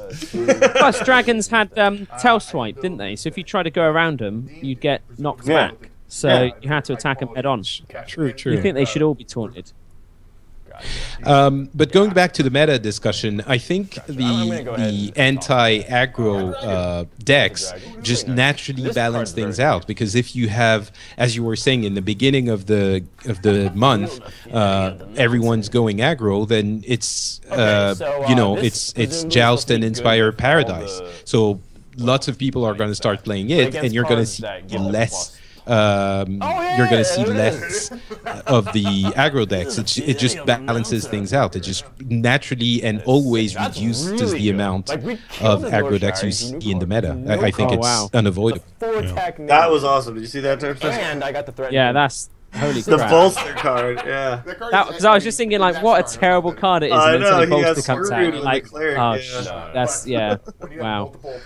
No, but I think you're absolutely right, Patrick. That was Just the an fact that absolute- it's out there affects the meta, right? Bone So, Guard, you know, whether or not it's Inspired used Gain, and played, one health the is fact that it neutral. exists, because even if the top pros aren't Okay, so playing Priest, if you Joust just and they kill think it Tower, sucks, like, and it has no there's stats, gonna it's be still people who buffs. play it because So they think even it's if cool like and healing they're gonna yourself do for it. 30 And it gets 3/3. It's going to affect the meta that way. So, Yeah, no matter what, What's you're this gonna. new card? he's oh just my called? I God, can't taunt see it. Battlecry, give him minion taunt. Sorry, I'm just Sparring partner 3/2 for 2. Taunt- yeah, Taunt, exactly. Battlecry, That's what I'm give a talking minion about. taunt. That's awesome. It's, you know, that's something we were discussing at Nerdtacular during the show. I was sort of saying that there is definitely card, value inflation Yeah. with I'm gonna go ahead and especially it feels with this expansion. Like if you look at if you just look at the vanilla value of the card, most of the ones that would have been considered okay a few months ago are now really not great, because the new ones can, just have those insane values. Oh yeah, I think mean, it's natural. even down when you but, looked, Yeti, That's which right. was one of the best cards. it's It doesn't stand up as well as it once did. But then I still come back to like Knife Juggler. my Like, holy goodness. crap, Never that lost card an is act. still the best card. One Yeah. of the best 2-drops you can get. Yeah, that's true. Gotcha, So it's sorry it's not about that. necessarily Well, you weren't playing, kind of you across the were- board. you were But oh, guiding look how me. good. Well, this how is. much? Oh. So here's a question for But you. you have to do this in a card game, because if you release a whole bunch of cards and then the old cards are just like better, then people just go, well, why But the the hell am I thing, gonna so play these Magic, cards? Right? Magic then has active It's a cards, doesn't it? epic Like active card. ranges. Well, of they cards where they're essentially like- throw out old cards for what Yeah. they I'm call not gonna open it standard, as much, right? and But so I'll have to that open doesn't more necessarily packs. Is that affect. what There's you still want? something So we open called more packs? modern, Power. and there's another thing called Yeah. legacy. But in those formats, you can play. Like in legacy, you can literally play any card. Well, this is a big question I've always Not had every about card, the of game. course. As they do more expansions, as more of this stuff comes out, there's this balance, obviously, between legacy cards and new cards, and whether something gets Dragon. deprecated. Do they ever deprecate cards to the point that they chuck them out? That ever happened? Kind of, but not really. Like if a card becomes crappy enough that it gets chucked out on its own, cool. right? Yeah.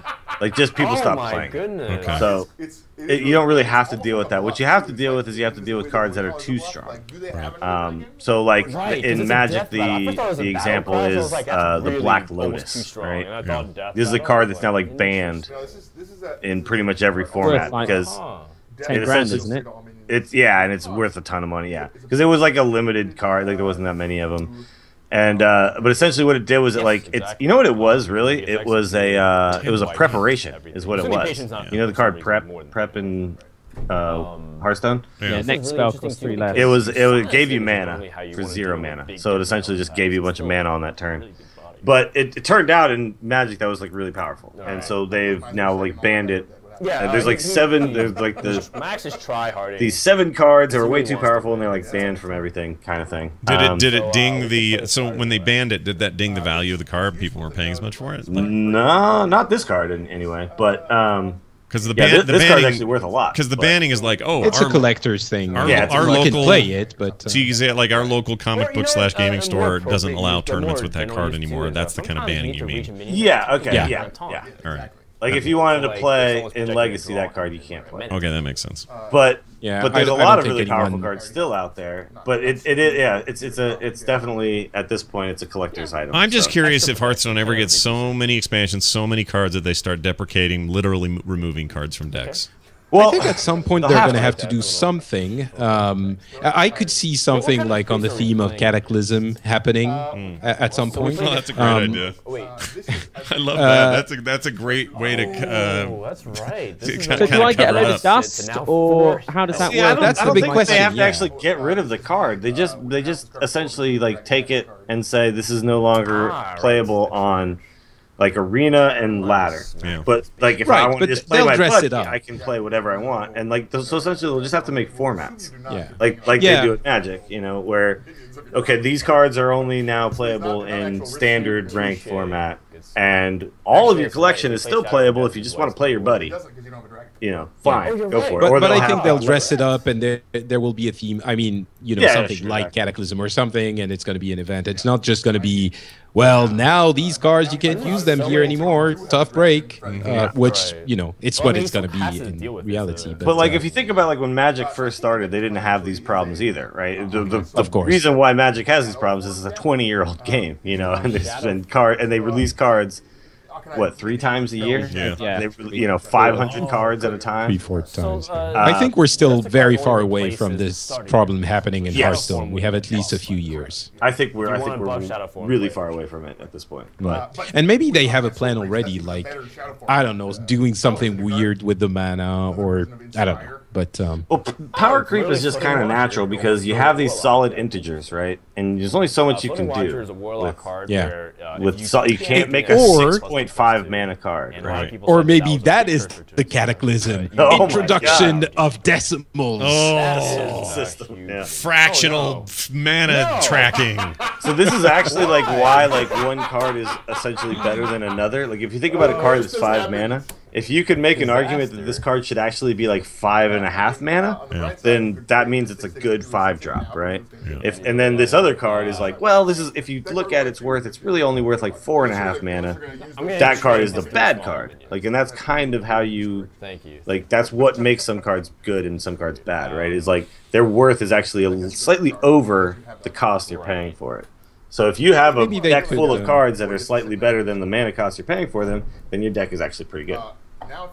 Maybe they could make it so Yeah. you get an extra couldn't mana use it for last the turn, next right? turn, So- or I don't know. Maybe they didn't want There's would a be lot of interesting kind of ideas, but fractional again, thing, yeah. you have to work with I think save in that already, games so you I have feel to work like with full this can integers. You take can't a trade can't and ever then go that's decimal.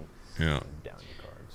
That Argument would be could be interesting, that, though. I wonder if there's ever been even attempted a game that used decimals. So maybe I should Well, then you just extend the amount of. You just make a You know, bigger the- number. your- right? And Yeah, I'm not sure if exactly. I Well, want to draw too many and a cards, video but I game don't can do wanna that go easier, down. obviously, than some sort of Yes. tabletop experience. But Like think about like World of Warcraft, like a new ability comes out and it's like this deals 1,723 damage. You're like, I mean, it doesn't. oh okay. all right. Well, Yeah, good I thing know I, what got that that means. 23. That'll help.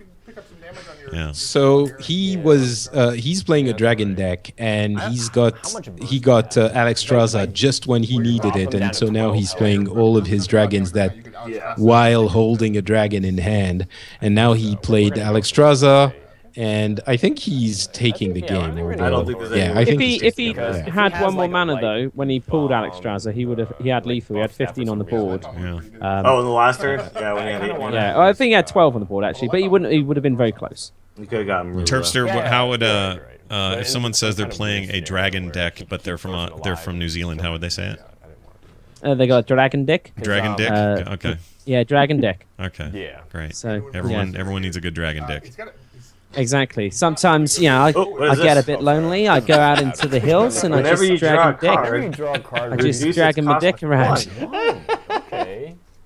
That's really powerful So that's to, interesting. get Shadow into the circle of Fiend, healing and 3/3 for 3, and yeah, whenever you draw a card, reduce its cost by every card 1. draws. That So, card's awesome. oh, it's the But then- wait. So it's the card you draw It that can't go gets its cost below- reduced, right? Yeah. Right. So it doesn't have any value unless you draw the turn, unless you draw that turn you play it. So you play it, then you do some sort of a draw mechanic. Or it has to live a turn, and then the card you draw at the beginning. Right. Oh, he killed it. Okay, kind of as side note, these games do seem longer to me. Am I just... Well, this is Warrior versus Priest, so... That's always a longer game. Yeah. And he's playing Dragon Taunt Warrior. This is going to go a long time. Yeah. There's already a thing in Hearthstone where Control Warrior versus Priest or Control Warrior versus Control Warrior essentially goes to fatigue every time. Yeah. And so people in chat do their Resident Sleeper emote because... Look, they're doing it right now. See? This guy right here. Yeah. Resident Sleeper. Yeah. The what? It does. Resident Sleeper emote. It's a little guy sleeping. That's a big swing. 9 health. It was a hot Capcom game in the '90s called Resident Sleeper. Resident Sleeper. Yeah. Right. Scary survival horror thing. I'm just trying to slowly Had a fade dog away, in so it by the jumped through the fourth game, window. See, I'm not the only one who's falling Like, asleep in myself the in there. chair. There's also this guy, whoever he is. And someone took a I was picture. getting really comfortable, in my chair. Alright, I really want to. I know this is just aesthetic, but I really want to see that 12, board, 14, the new board. I don't know why they're not showing that yet. Yeah. It was shown at Maybe the we can launch draw event, it. wasn't it? I don't It's got remember all the being tents and played stuff. though. I mean, they showed a screen. I don't know. I don't know why I care. I just like that stuff.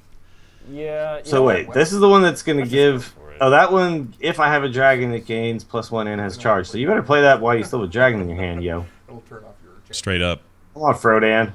Don't let me down, dude. Frodan. So Okay, so Terpster, come on. Right now, you just play that, and you play the dragon, face. and then you hit Go face. right? Face is Yeah. face. Yeah. So it's kind of a, Yeah, but do you think he's afraid to do face because everyone hates face? I thought this was a dragon. Well, No. I just think he's being a bit hesitant because he's on stream. Okay, he also let's wants to go. talk Yeah. through the cards and He feel wants like to talk he's through the cards. given enough description. I know. You know, But He us has- watching it's it, tough. we're just like, go face! he has one card in his hand. I does mean, something now two ridiculous with the like draw. I don't Yeah. think there's any way he can come back from this. And I have like 12. Oh, That's by the the way, thing. if you're listening and you are a that would be Destiny pretty player absurd. and you for some reason listened to this light until bomb. now, Zur is selling Galahorn this week, and that doesn't mean anything to anyone who doesn't play Destiny. But if you do, then you are very happy. What if you that think? You, What if you think Destiny's terrible? think What Chillmob's does that definitely news do makes for it me? before. Does it help What do me you at all? do? Pretty sweet. It does mess with your head. I thought they because now you think nerfed that, it. no, they're gonna nerf it in a month when the expansion comes out. So, Oh right, so everyone gets one, have fun, and then they're gonna nerf. well, it's like fan service. It's the super incredible weapon that everyone's been fantasizing about for since the game has launched, and that you couldn't get unless you went in a massive raid, and now you can just go in and buy it. It's a little bit of a fun thing to do before the expansion drops, like they do in WoW. Sometimes you have some weird things happening before the expansion. It doesn't really matter all that Spawn of much. Shadows. Oh, there you go. 4 mana, 5/4. 4 mana, Deal 4 damage to each hero. Damage to each Inspire. hero. So this is how they do. Oh, This was in his deck. Okay, Aggro Priest. so that's interesting because it's a priest card, and priests obviously have lots of way to heal themselves. Although Okay, so this is a they very don't have the purpley biggest card. heals in the Shadow Priest game. deal damage. But this is a purpley card, right? So this Shadow Bomber feels also like Shadow does Priest, Don't, right? but because Yeah. the priest Like I feel like that's what's Yeah. kind of been missing from the game already is like some sort of way for Priest to be a Shadow. Like you've got a couple of cards that do it, like Mind Yeah, Blast Shadow Form's not good and enough. Shadow Form. And Shadow Form is terrible. But then Yeah. like now I like what they're putting really in like is 5/4s recently. I know some a lot of cards I think people, really allow you to like do it. this. Like there's already with Emperor I like Thoris when you on can play them and aggressively, Prophet counter Velen all those an opportunity to play this kind of like big combo priest. But think Yeah, about and if you can get Malagos people as well, low. doing the Mind Blast and Smites. Oh, it's Yes. I think a lot So of people are think understating about this. I've with got a card I've got like to run, this. guys. Oh, you got to leave. But it's been beautiful. Hold on, I got to ask you a and- fast question before you leave. One quick question. I This like- came to us from. It wasn't me. It's I'm sorry. Steven sent in an email that says this: Guildmaster of Radical Fairies. He says, "Do you think the artifact weapon feature in WoW will make it to launch? It feels like Path of the Titans all over again to me." Followed by Tournament Night. Oh no, it's definitely going to make it to launch. It's intrinsic to the game. As to can you pick up all the talents, or are they going to change in the talents, all of those things? Are the talents going to mean that much? I think basically what you're going to find is we're going to have set bonuses that would have been tier sets that are attached to the weapon, and any Great. things, any We're kind set. of just perks. I'm gonna keep- So your hold on. Divine Storm heals for 25% more Sure. if you have Ash And- and and- stuff like that. and you it's would- going to be things like that. It Great. just won't be game changing, but it'd be cool. And you would argue, at least I'm I think it's arguing, good because that I'm Path not of the sure it's gonna Titans' be more core ideas and ideals are basically here now, and this is really what this is a long time Yes, waiting this is for the whatever card they that a lot of iterated people Path of the peg Titans as into the anyway. strongest. Don't you think? I believe so. Yeah, Yeah. yeah, All definitely, right. definitely. All right. I like Have that. fun. Good times. Cheers, bye, Thanks. guys. See ya. See you soon. Bye. This is the Lily Squire. While they set this deck up, I'm going to ask another question. Sure. This is interesting. Hey, Instance So if I give him Gang. mana This is accessible, from I don't Norm really do much Hiscock. next turn anyways. I don't like his last name. Norm Hiscock? Hiscock. Yeah. His cock? Hiscock. Is there two S's or just one S? Just one S. So it's Because really that's not his cock. it's just his cock. You're absolutely right. His cock okay. says, "I am looking for my wife. Her I'm sure vagi-" he's never heard this before, in My high wife. school or anything. He says, "My wife, her vagina, and me, his cock, are wondering." My wife. I'm looking for a new game to draw me away from Diablo for a bit. With the new expansion trailer released for WoW, I was immediately drawn to it. I've downloaded the trial and I love it so far. This is my first go-around for WoW, and I wanted to get your thoughts on what I should do to get ready for the new expansion. I know it's going to be a grind, but let's be honest, I played 450 hours of Diablo, so I'm well accustomed to grinding. Great job with the show. Sincerely, Norm. So Yeah. to that I say, my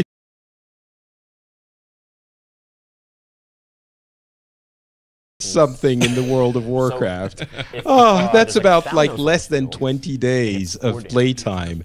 Us old timers have what, like literally years of playtime. Yeah, So it's bad. yeah, that doesn't count for squat.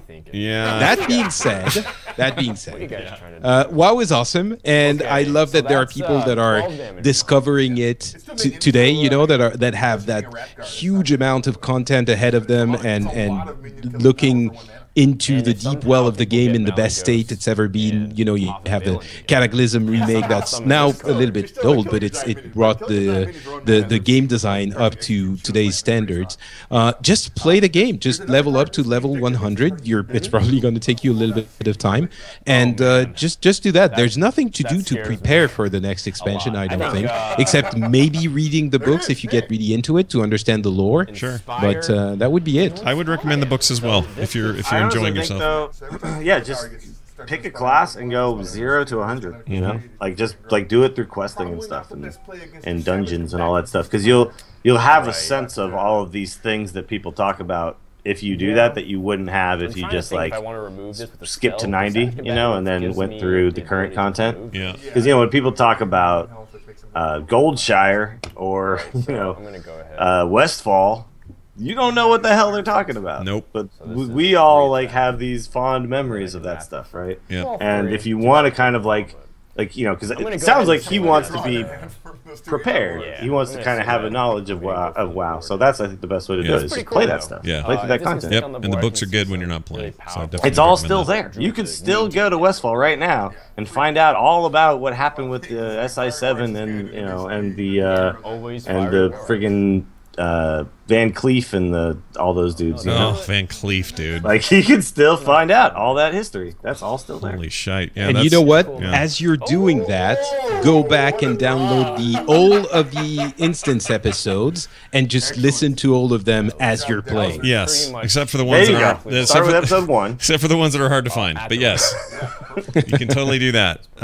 While they play this next card, I'm going to play one of our calls, and then we'll throw our focus back to cards. So here's a call. I just had a question about Legion. Do you guys think that Medivh will be returning for this expansion? I think with the introduction of the demons coming back and the Legion itself, since he was responsible for it to begin with, it'd be really cool to see him return. Just let me know your thoughts. All right, so maybe because of the movie, but do you think Medivh has any role to play at Patrick in this expansion? Medivh is currently dead, right? Correct. Well, thought to be dead. Yes. Well, yeah. I don't. I think. I think what's his face is the new Medivh. He's even. He has the crawl form. Kargath. Oh, Kargath? Yeah, Kargath. No. The God, the mage. Yeah, Oh my Kargath. God, I can't. That's Kargath. Kargath, yeah, sorry. Yeah. He's the new Medivh. He's a crow, and he does everything Medivh did before. So. Were you a conductor? I mean, he could. It would be fun. It would be cool. He would definitely be a oh my god moment. But yeah, I don't see it happening, but maybe. Yeah. I might say not Kargath. That's Kargath Blade Fist. Thank you. Sorry. I know, you're right. It's Right. Not Bronan, or we're totally blank. Khadgar. Khadgar, thank you. Yes. I think we had a few people like literally yelling at their list. Let's go check the chat room. Oh, yeah, we got Khadgar. They're all fired up. Yeah, Khadgar. We knew what we meant. We just got the names mixed up. Yes. Super strong. This is close enough. The arcane missile. Khadgar, the orc, right? Yeah. The orc that turns into a bear. Yeah. He's like a half orc, half troll, warrior. Sure, gnome lady. Yeah. Warrior gnome, yeah. Turns into a pigeon. And exactly what I'm talking about. We know World of Warcraft. Come on, guys. Look at the lore falling out of our lips. Or something like that. All right, so what do we have? What's the setup here, Dills? Okay, so it looks like he's playing a beast druid, which I think is really interesting because previously you essentially had a beast hunter, but you never really had like a beast druid, even though druid had a couple of beasty cards, right? And now they seem like they've added a few. I'm trying to get rid of this using my health. I feel pretty It's interesting. safe. So they have druid has this one card called Druid of the Fang. And Druid of the Fang, if you have a beast in play, is a 5-mana 7/7. So it's like, and you know what it's from too. It's from that old school dungeon that you would go into, and there was actually Druids of the Fang in there, and they would turn into like snakes and stuff. So it's actually like it's like literally is like straight out of World of Warcraft. Interesting. Yeah. So now they've added a bunch of new cool beast cards, and then it's awesome. I'm excited. Seems like a druid should have always gotten that, but yes. It's been something that a lot of people have been talking about for a while because they sort of teased it with a few cards that were beasts for druid, which didn't make sense in the current makeup. It didn't really work, but yeah, now they're adding a bunch. There's this Knights of the Wild, which is a 6/6 for 7, but every time you draw a beast, the cost is reduced by 1. So that card is reduced by 1 every time you draw a beast. Right, the Knights of the Wild. So. Yeah. So that's a really cool card in addition, because then you essentially it's like ramping, so it fits all of the druid stuff really well. And then what is this? Hey, another card. Give a friendly beast +3 health. Oh my god! Definitely, it's a 4/4 for 4. Definitely a beast druid. I'm super excited. Druid is my main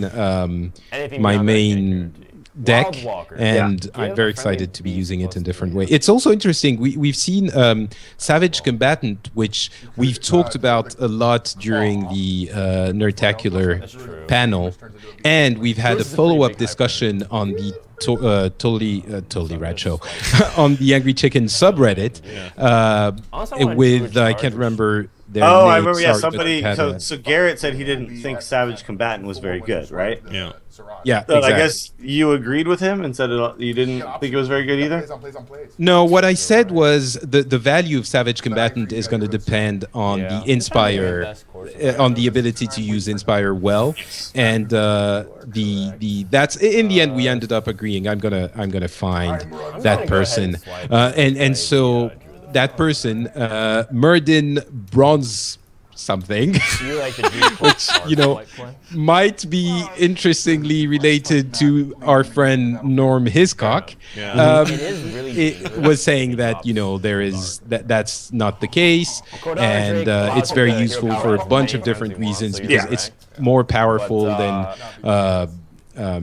Well, he was trying to say that it's the better Shredder, than maybe play Druid. Yeah, and it completely makes sense. He's very right, and in this case, we've seen great use of the Savage Combatant in this game. So it might be this game was lucky, but it's a beast as well. So that's the thing. And I actually made that point in that thread because I was looking at the card and I made some points about it as well, where I said, You know, the problem with a card like that, so it's a, for people who don't know, it's a 5/4 for 4, and it has Inspire, give your hero +2 attack, which means for a druid, when you use your hero power, you essentially get like a 3 attack hero power that can then kill anything with 3 health, right? So the problem is that if you play it on turn 4 and then you Inspire on turn 5, you only have 3 mana remaining to play something that costs 3, right? And in the current version of Hearthstone, like right now, druids only run 2 Shades of Naxxramas and then 1 Big Game Hunter for the most part, and that's all the 3 drops they run. So you would be wasting mana if you did that. You would be leaving 3 mana on the floor going into turn 5, where it would be much better to just say play like a 5-drop like Sludge Belcher or Druid of the Claw or something like that. So that's the reason why like a card like this kind of forces you to use your Inspire when you don't really want to. And that's why I think people are a little wary of the Inspire mechanic.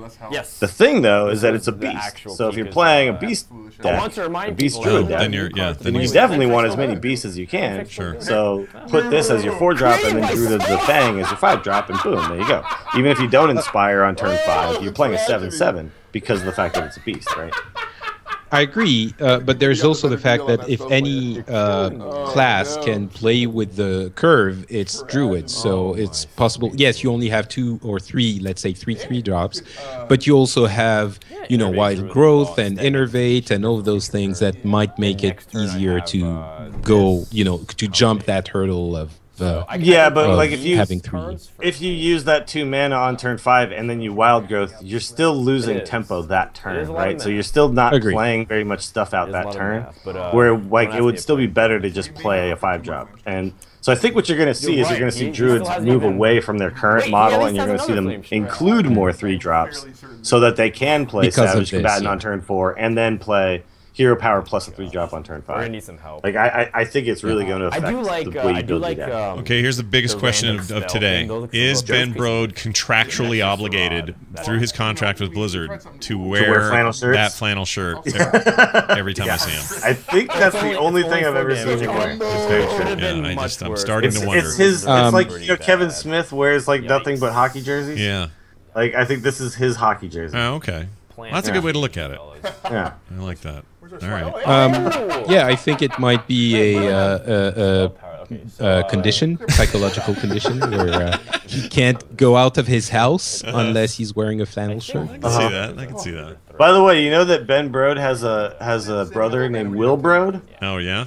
Yeah, and Will Brode is actually he's a patron of the Angry Chicken. Nice. And he actually helped cast our Angry Chicken tournament. Oh, that's where I remember that. Yep, I remember and, that. Yep. He's the chiller of the Brodes, so much so that I call him, instead of Will Brode, I call him Chill Brode. Chill Brode, I like that. He's Chill Brode. Well, I'm hero powering this down for sure.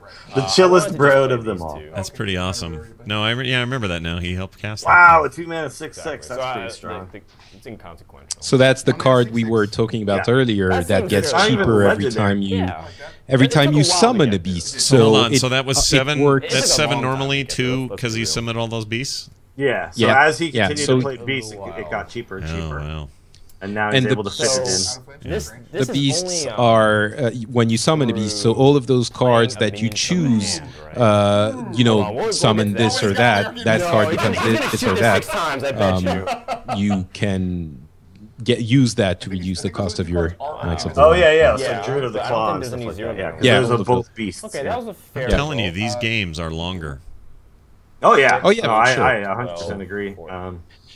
I also think, you know, Frodan is discovering the card, so he's taking a really long time. Well, true. But I just get, I don't know. I know that's what everybody's been talking about. My feeling is definitely that it's extended it even outside of that. Which is interesting because I remember one of the. That's the whole point. Well, the original, but what I mean by that is the original launch of the game. Much of the talk was the way it is with Heroes against other MOBAs, for example, is that these are going to be quicker games. People can get in, get out, get multiple games in. It's a much more accessible experience because you're not there all day. This seems like a swing. You can play in line at the grocery store. Sure. Right? Yeah. Sure. Well, you can if you play Face Hunter because those games will be quick regardless. Yeah. You know, so like the deck I built for you, Scott, that will still be, those will still be fast games. That'll still be the speed I'm looking for. Yeah. Yeah. But no, it is true. But I think as time has gone on with this game is now, we're talking like a few years old. That guy is a beast. which seems crazy because it still seems like a very new game, right? But it's a few years old now, and people have gotten better at building decks. People have gotten better at playing the game. And I think back on like some of the tournaments that happened originally and stuff, and even the guys who are like the best players, a lot has been learned since then. And I think just because of that, players are like the games are lengthening out because just people are getting better. Yeah. They understand that I should kill this thing rather than just like, oh, I should just go face, which a lot of people at first would think. You watch like a new player play Hearthstone and just don't tell them anything about it and just watch them play, and they'll generally just hit face. Well, Scott does that every time he plays Hearthstone. Oh yeah, no, I'm terrible. You guys know this.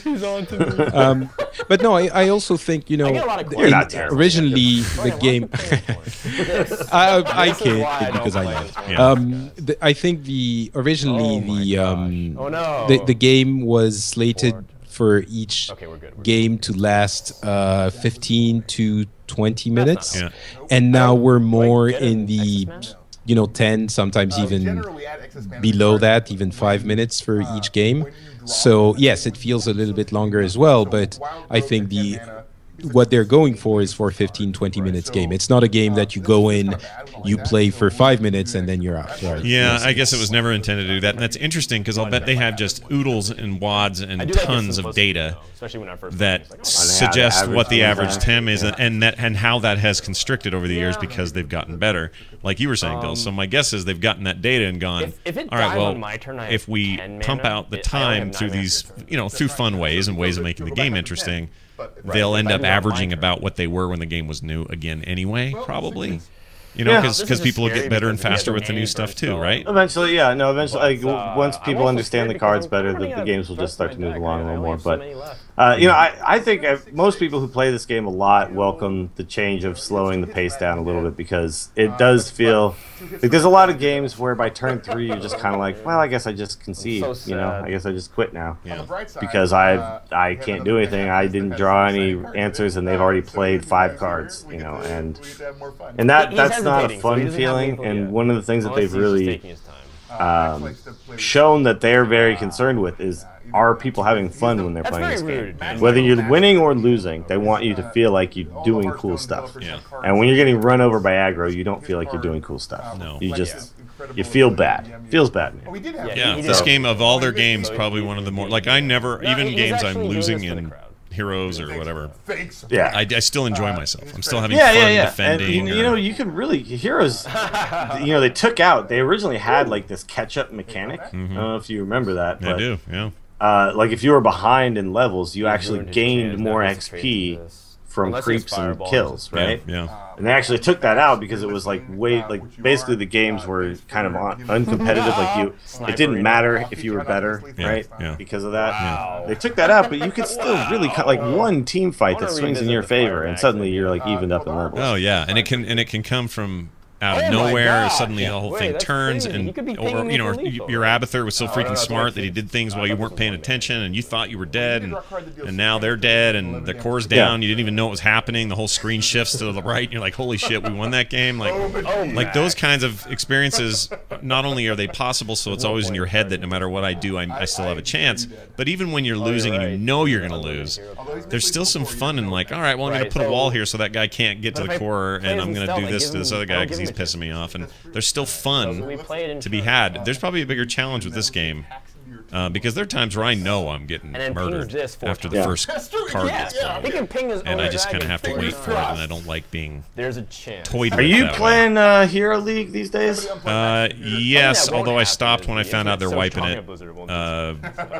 When is it? Well, they're going to have the new season fairly soon, I guess. Yeah, and I'm not high enough to have. There's no way it's a race to the bottom, and I can't get there quick enough. But it's still, I think, I don't know. It's I still play there. It's fun. a quality experience, I guess. My only problem with Hero League is I've gotten into some matches where I swear my team, I don't know how they're even leveled high enough to be in Hero League or have enough heroes to be in there because they're so bad. Yeah, okay. No, that happens for sure. And when that happens, it just feels like the stakes are higher, so it pisses me off. But then that's what happens though. Then everybody, that's where, because I thought, oh man, this game Heroes doesn't have a very toxic community at all. And then I started playing Hero League, and I was like, oh, this is where they were all over here. Yeah, okay, here. I'm not sure. If Now I get it. But yeah, so I still think though that it's a cool experience to kind of like see that. But that in Hero League, as soon as you lose like this is really cool. One team fight, people just straight give up. Oh yeah, they quit caring. Yep, they stay in the Nexus and just sit there, or they'll disconnect and come back tomorrow. It's like they don't understand that you could like So I'll tell you an experience I had recently. I was playing Kael'thas. Yeah, Kael'thas is really good once you get to level 16, sure, because you get this ability where whenever you flame strike people, you spread living bombs to everybody that you hit with it, right? Yeah. And he scares the shit out of me at that level. I can't. You do insane stuff at that point. Yeah. So we're losing a little bit early on, and so I decide, okay, I'm going to skip the first tribute unless somebody tells me to go there. Nobody says to go there, and I skip it, and I stay in my lane, and I keep gaining XP in my lane. And then all of a sudden, everybody dies on my team. And then they go, Kael'thas, why did you come down here? And I say, well, nobody said to go down there. Nobody pinged the map. Nobody did anything. I thought we were going to skip the first tribute, because that's actually a good strategy to gain XP. Yeah. And they proceed to essentially assume I'm the worst player that's ever existed on the planet throughout the rest of the game, right? Yeah. And the one guy literally says, I'm giving up, I'm not playing more because of this Kael'thas. Yeah. And I just decided at a certain point that they're not going to listen to anything I say, so I just stopped talking. Yeah. And I'm just like, well, I'm just going to keep playing and whatever. Yeah. I proceed to I'm glad to see that you top fixed the damage meters on both heroes and siege damage by a huge margin. Yeah. Carry us, and we win the game. And then right at the end, before I leave, I was like, I typed out this whole thing as I'm like killing the core of like, screw you guys all suck, blah blah blah, whatever. But then I just deleted it all and just put GG and just said that. Oh man, I would have been so tempted. I would have been so tempted. Yeah, I wanted to so badly. And then you know what happened? Right as we're winning, one guy says, screw you anyway, Kael'thas, you still suck. Oh jeez. It'll make it. You gotta be kidding me.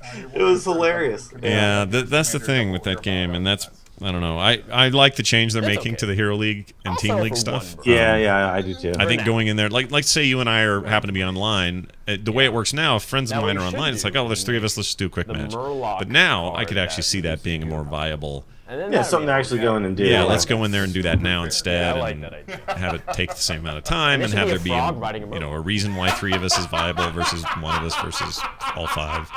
Yeah. So there's a lot to like about that. No. But and so I was dead set, like, you know what, I'm going for it. Screw these terrible people in Hero League. I'm gonna solo queue through Hero League as much as I can and play with friends when I can. And then I heard about the reset, and I said, nope, I'm not doing that. I get that. Like whenever you know that there's a reset coming, it changes the game a little bit. Yeah. For sure. I'm gonna have to actually take off as well and go to work. Yeah, I was gonna say this thing's going a little long. So, of what they've shown, let's sum it up. Have they, Patrick? Anything here have you the most excited that you've seen or heard about with these new cards, or anything with this expansion they've shown so far? I think we've seen many instances where Inspire works. I mean, at least in the Druid deck, Inspire works, and you really have to deal with the minions that have Inspire, or you risk giving them insane value later in the game.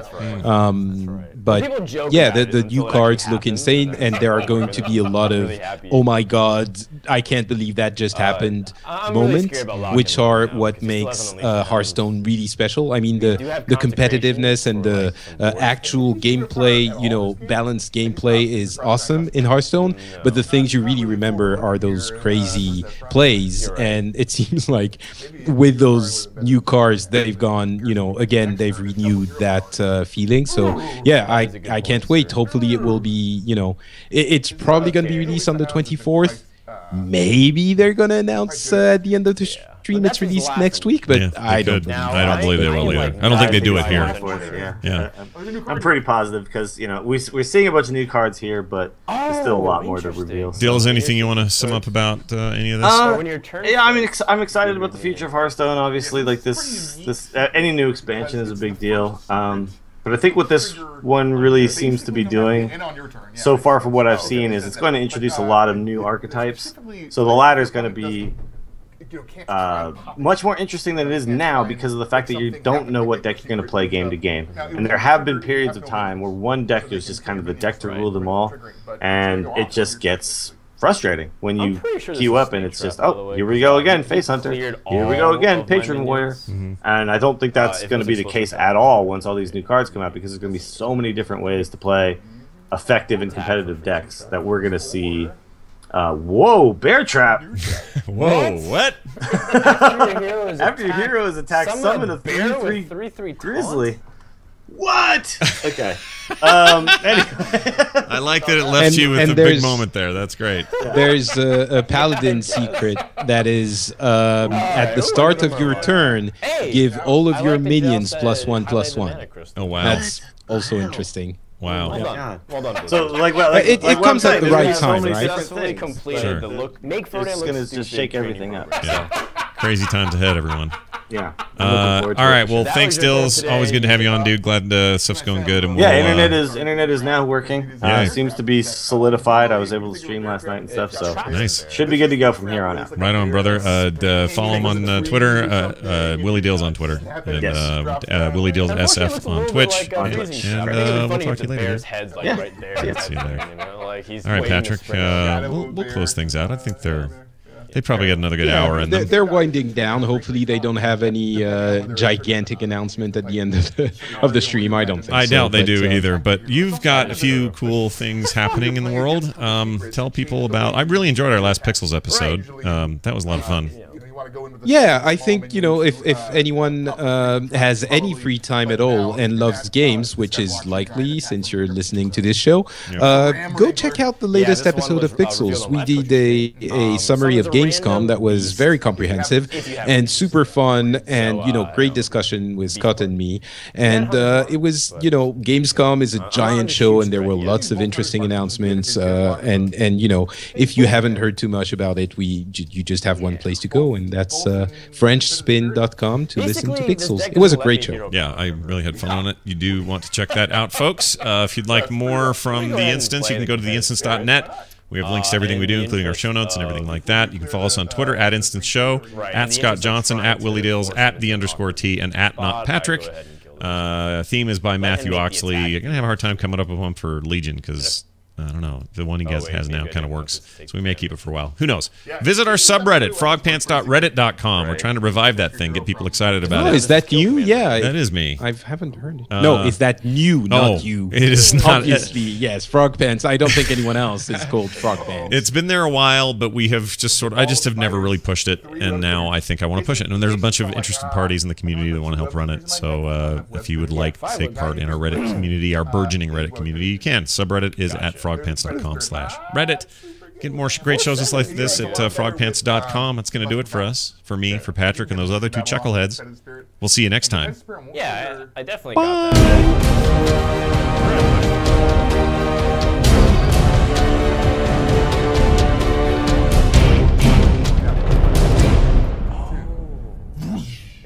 I think that's officially the longest instance we've ever done. And then, people complain it's a couple of hours. But, half of it is just the stream. It's this thing that really counts. People like that stuff. So. Repentance. I have a feeling I like this just as much. Hopefully, it's a little bit different commenting matches, but we've had fun. Yeah. Oh, for sure. Yeah, it's not quite the same as in somebody's... Because I wasn't sure what this format was going to be. I wasn't sure they were going to do like full-on play it like they're doing now, or if it was going to be them on some set and at Blizzard revealing cards and talking about them, in some other way. But this is just games. Yeah. What is he doing? What's happening right now? Why are those cards up there? Oh. He's selecting one from 3. It's what is it called? Farsight or something? No, not Farsight. That's a shaming thing. Anyway, it's a spell that you get 3 cards, get 1, and discard the other 2. Is it new? No. Okay. It's been there for a while. I don't feel like I've ever been in a game where I got to choose what other card that guy discards. Well, it's not a super it's a good mechanic to get more cards, but you have other ones if you need them. And I'm guessing that your deck doesn't need that one. So I think does shooting both. It's not new. Versus shooting terrible at this game, but I'm always fascinated by it. If you're attacking with a minion, Well, it's, you know, I want to get into Heroes more, but for some reason I launch the game every week, and I'm so intimidated. It's like I could, and also the fact that, you know, I don't get the heroes that I'm sort of familiar with. I should probably buy them. But yeah, it's kind of the same thing. There will be like at some point. My guess is I will hit some critical mass experience. Something will happen on Hearthstone where I'll go, oh, okay. Now I know why I'm playing this. And why I want to never do anything else. You know, like I'll get that because the same thing happened in Heroes. It happened faster, but I had the same initial trepidation, and then something just clicked, man. Just like popped in my head, and now I can't get enough of the damn thing. You know, it could just be that you don't like the game. It very well could be. It's entirely possible. The thing is, I know that I like so much about it, but the actual game just may not be for me. Whereas I would have assumed that of Heroes. It turns out I was wrong, but it scratches like all the competitive itches I've ever had. Decisively average. Like all my old Quake and Unreal days, like all that stuff. I feel those same feelings in my loins as I play it. It's called Really Saboteur. Well, play it more. Yeah. Oh well, there you go. They're done with the game. Oh, this is it. Yeah, Saboteur. Yeah. Okay, so Valkyrie, your opponent's hero power costs 5 more this next turn. In the context of Inspire, that's interesting. It's a neutral card. It's basically counter Inspire. Right. And you knew they had to put some of that in here, right? What else did we not see? Probably just a little bit, just in case it gets completely out of hand. But there's at least going to be one card that. Ooh, and we have a recruiter. So that's 5/4 for 5. Inspire. Add a 2/2 Squire to your hand, and obviously it's Inspire, so you can do it multiple times. It's also a neutral card. I wonder how much the 2/2 Squire is going to cost. It might be just 1 mana, but so is the Inspire forgive my ignorance, but when you play a card that has Inspire, is it accumulating?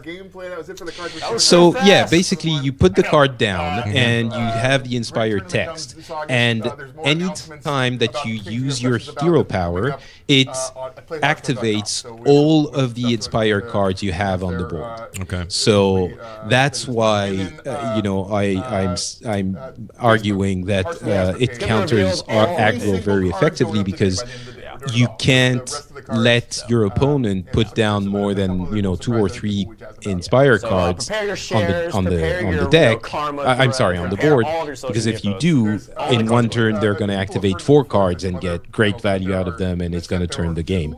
So even if you're playing aggro, 4 turns or 5 turns that you usually need, or 6 turns that you usually need to kill your opponent, are going to be too much to just go face and let him put down minions every turn that he's going to then activate with Inspire. Oh, okay. So you have to deal with those minions within the first 2 turns. I'm guessing that's how it's going to play out. All right. But yeah, it's cumulative basically. You activate all of the Inspire cards with 1 hero power. All of those that are on the board. And all the cards they've showed today these are new. No one's seen these yet, right? Not all of them. Not all of them. They were playing with decks that were constructed with those additional cards, but there were lots of old cards as well. But can we at least reveal one more card? Yeah, there is one. The whole point. Okay, wait. There's one more card. I won my games. That We they're show another revealing. card. I won 2 games. So at least Oh, we are they reveal going to play another match and then show it? No. It's just one Oh, there it is. additional card they want to reveal. Confessor Palatress. Confessor Palatress. Oh, that's the one from the. So inspire, summon a random legendary minion. Oh my god. So might she's a even summon another legendary, Confessor 5/4 Trooper. for 7. summon That's two you're not going to be legendary able to play a lot of hero powers after that. So it's probably not a great card, but for fun. That's it. Inspire, That's summon a literally random my legendary favorite minion. card. There are also cards that allow you to reduce the cost of your hero power and use it as much as you want. So you know there are going to be games where you put this thing down, and when everything is perfect, you know that one game in 50, or in 100 or in 1,000, you put this card down, and the turn afterwards you can use your hero power 5 times. And you get, 5 additional legendaries on the board. It's not a good card, but it's gonna be fun. No, but it's a fun card, and that name's times. familiar. How do I know that name? Oh, it's the priestess that revives the warrior in the dungeon from in the Plaguelands. In the Scarlet Monastery, I think. Right. Palatress, she revives him, and then he's invincible. And you first fight him, then you kill him, and then Palatress comes out. She revives him, and you fight the both of them. That's the monastery, I think. I can't remember the exact encounter, but you're right. Now it's all ringing a bell. The name immediately jumped out at me for some reason. I can't remember it. Palatress. Whatever her name was. Argent Confessor Palatress. Larry Von Palatress Jr. the Third. That was the one.